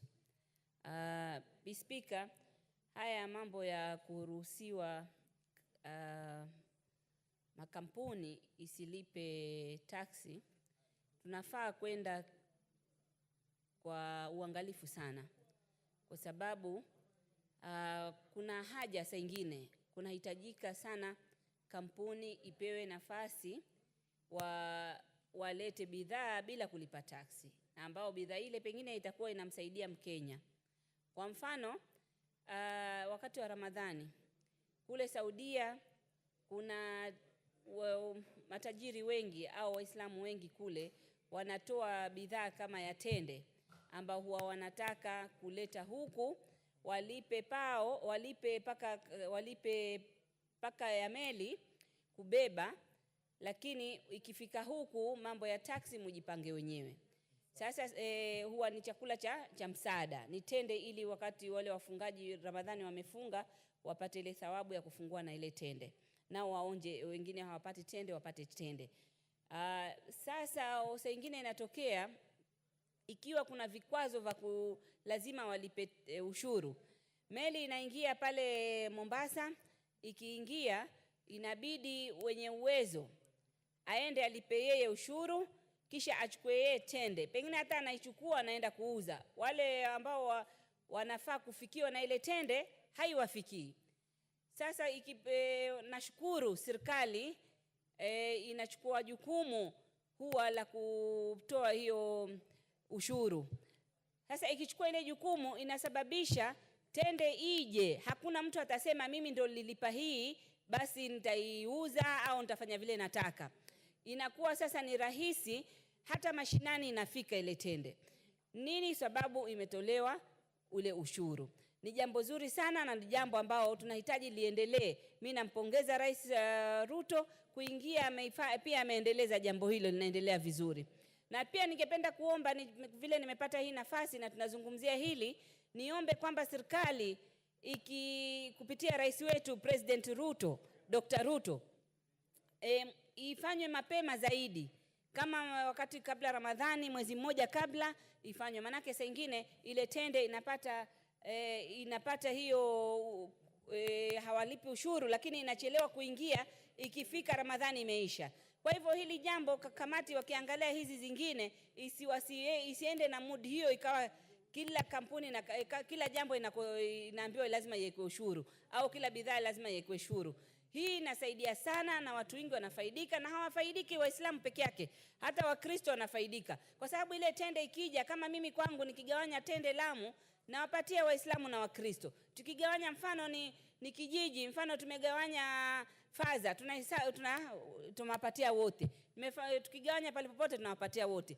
Hili Blue Nile rolling mill, mimi nahitaka bunge hili tuwe tuangalifu. Mimi sikuwa kwenye kamati, lakini nimeona hizi recommendations za kamati, nao ni matarajio yangu iwe wamesikizwa vizuri, hiyo inquiry imefanywa vizuri. Kama kumeonekana tatizo basi iendelee hivyo, lakini kama hakuna tatizo basi isiwe kugandamiza tu kampuni, kwa sababu hizi kampuni sisi tunazihitaji, kila zikiwa hapa zinaandika watu na watu wanafaidika. Nasisitiza zaidi katika exemption hizi za tax exemption, iwe kama yetu hii ya tende inatusaidia sana, ifanywe mwezi mmoja kabla Ramadhani au zaidi, miezi miwili labda kabla Ramadhani. Asante Bi Speaker. The Honorable Esther Passaris. Thank you, Madam Speaker, for giving me this opportunity to contribute to the report of the Committee of Delegated Legislation on the inquiry into irregular and illegal grants of tax exemptions to a company under the Special Operating Framework Agreement. Madam Speaker, I have looked at the report and I've heard the sentiments of the members here. I mean, tax exemption, first of all, should not be a secret. When a government gives tax exemption, it should be very clear how one gets tax exemption, what is tax exempt, and for what reason. We are in the era where government actually requires so much more money. And when the government requires this money, our tax exemptions have to be clear. A few years ago, there was a donor who gave some equipment to a hospital in the Rift Valley, and they said, we will give you this equipment, we will ship it to you, but you will clear it, you will pay the duty. The then governor said, I will get the duty, but he failed to get the duty exemption for and these were equipment for a maternity hospital. So when he failed to get the exemption, the goods came and stayed in the port of Mombasa for almost a month, incurring demurrage. In the end, the donor had to actually pay it, and we failed to get any other donations from the donor. Now, that would have been something that should have been given tax exemption. I also heard my honorable member here, Honorable Ruedas, talk about dates and the exemption on dates, especially during the month of Ramadan. I think we are in this era where if a donor is willing to give you something for free, like the donor who's willing to give you medical equipment for the government, and it's giving it to a CSO rather than the government directly, then the CSO is donating it to the government. I think there has to be a criteria. So we need to really review and see how can we put in place either legislation or policies or regulations on how and what should be tax exempt. Because at the end of the day, if we don't have a framework, then we have unfair trade practices. Why was this one company allowed to have tax exempt? How many other companies are being allowed to have tax exemptions and denying the government money? Maybe they're being allowed to have tax exemptions, they're going to have savings into the billions, and some people are eating into their pockets rather than the government collecting something. So I think, in a way, as a country, we need to love our country, and we need to understand that if we fail to negotiate good deals for the benefit of the country, and we negotiate good deals for our own individual pockets, I mean, karma is karma. It's going to come back and harm you and haunt you. Because at the end of the day, somebody out there is going to lack services, whether it's education, whether it's medical, whether it's good infrastructure, whether it's good food security, whether it's universal health care. So many things are going to be lacking because the money is being split and it's not sufficient. So we have to love our country. When we have anybody coming into this country and asking, or anybody operating into this country, whether Kenyan or non-Kenyan, at the end of the day, what is in the best interest of the country? That should be the question. And I really hope that the committee would have asked the Auditor General to actually give them any report that they have. Because from what I'm gathering, that there are some secret deals that are done. I want to understand, why is it a secret? If you're giving tax exemption, that means you're denying the country tax. That means you're affecting every citizen in this country. So if you're giving a tax exemption, it cannot be a secret. If it's a secret, that means there's something wrong. I think everything that we do in this country, and I also want to say, if we as Kenyans sitting in high offices do not negotiate good deals for our own country, we will fail. I want to speak to the Adani Group. The Adani Group is coming into this country to do a lot of deals, whether in energy, whether in the airports, etc. If we, the people who are sitting in the offices, do not negotiate very good contracts, do not negotiate good terms, then we will have failed Kenyans.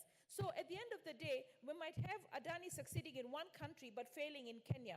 Why? Because we as Kenyans allowed ourselves to shortchange our own country. So we need to understand that if we don't love our country and we don't protect our resources and we don't negotiate the best deals for this country, it's true we don't want to have borrowings. It's true the interest of 1 trillion is not working in favor of this country. We cannot give tax exemptions where it's not maximum benefit to the country. If it was a maximum benefit to the country, then I'm sure the committee would have said, you know what, even if they gave this tax exemption, there were 10,000 jobs created, right? So the value of the 10,000 jobs, the value of PAYE received, etc., etc. But they didn't see any benefit to the country other than one company getting huge tax exemption under a lot of secrecy.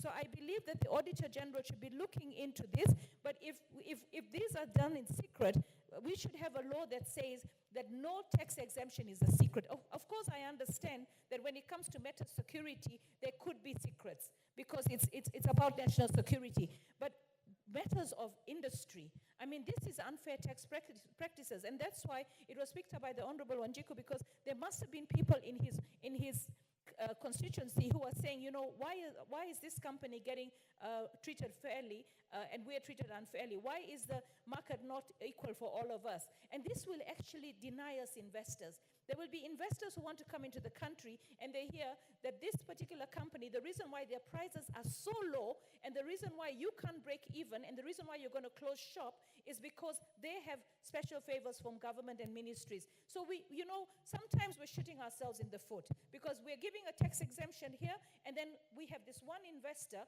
but all the other companies that want to come in cannot come in because the level playing field is not leveled.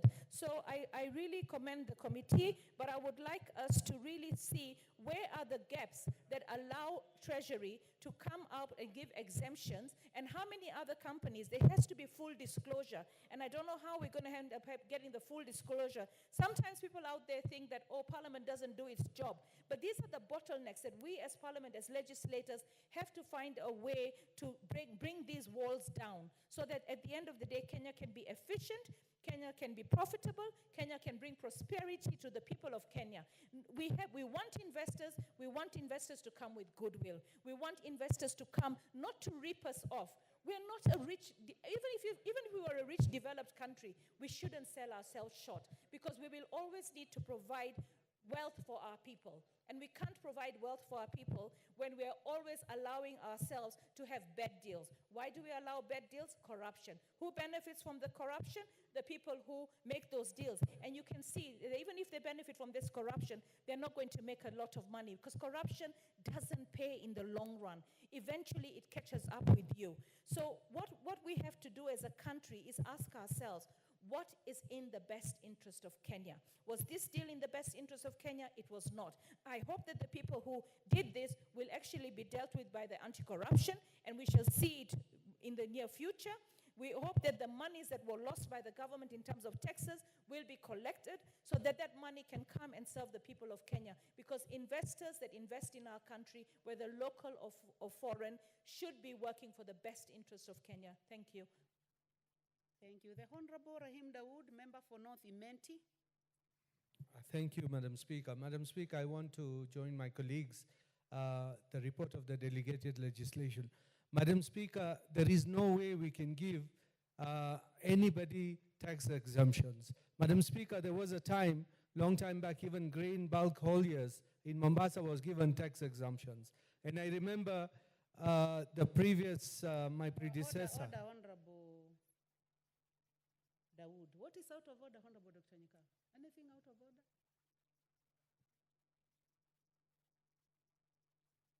Let him finish. Honorable Dawood, please proceed. Thank you. I will give you time, Honorable Nikal. I'll give way.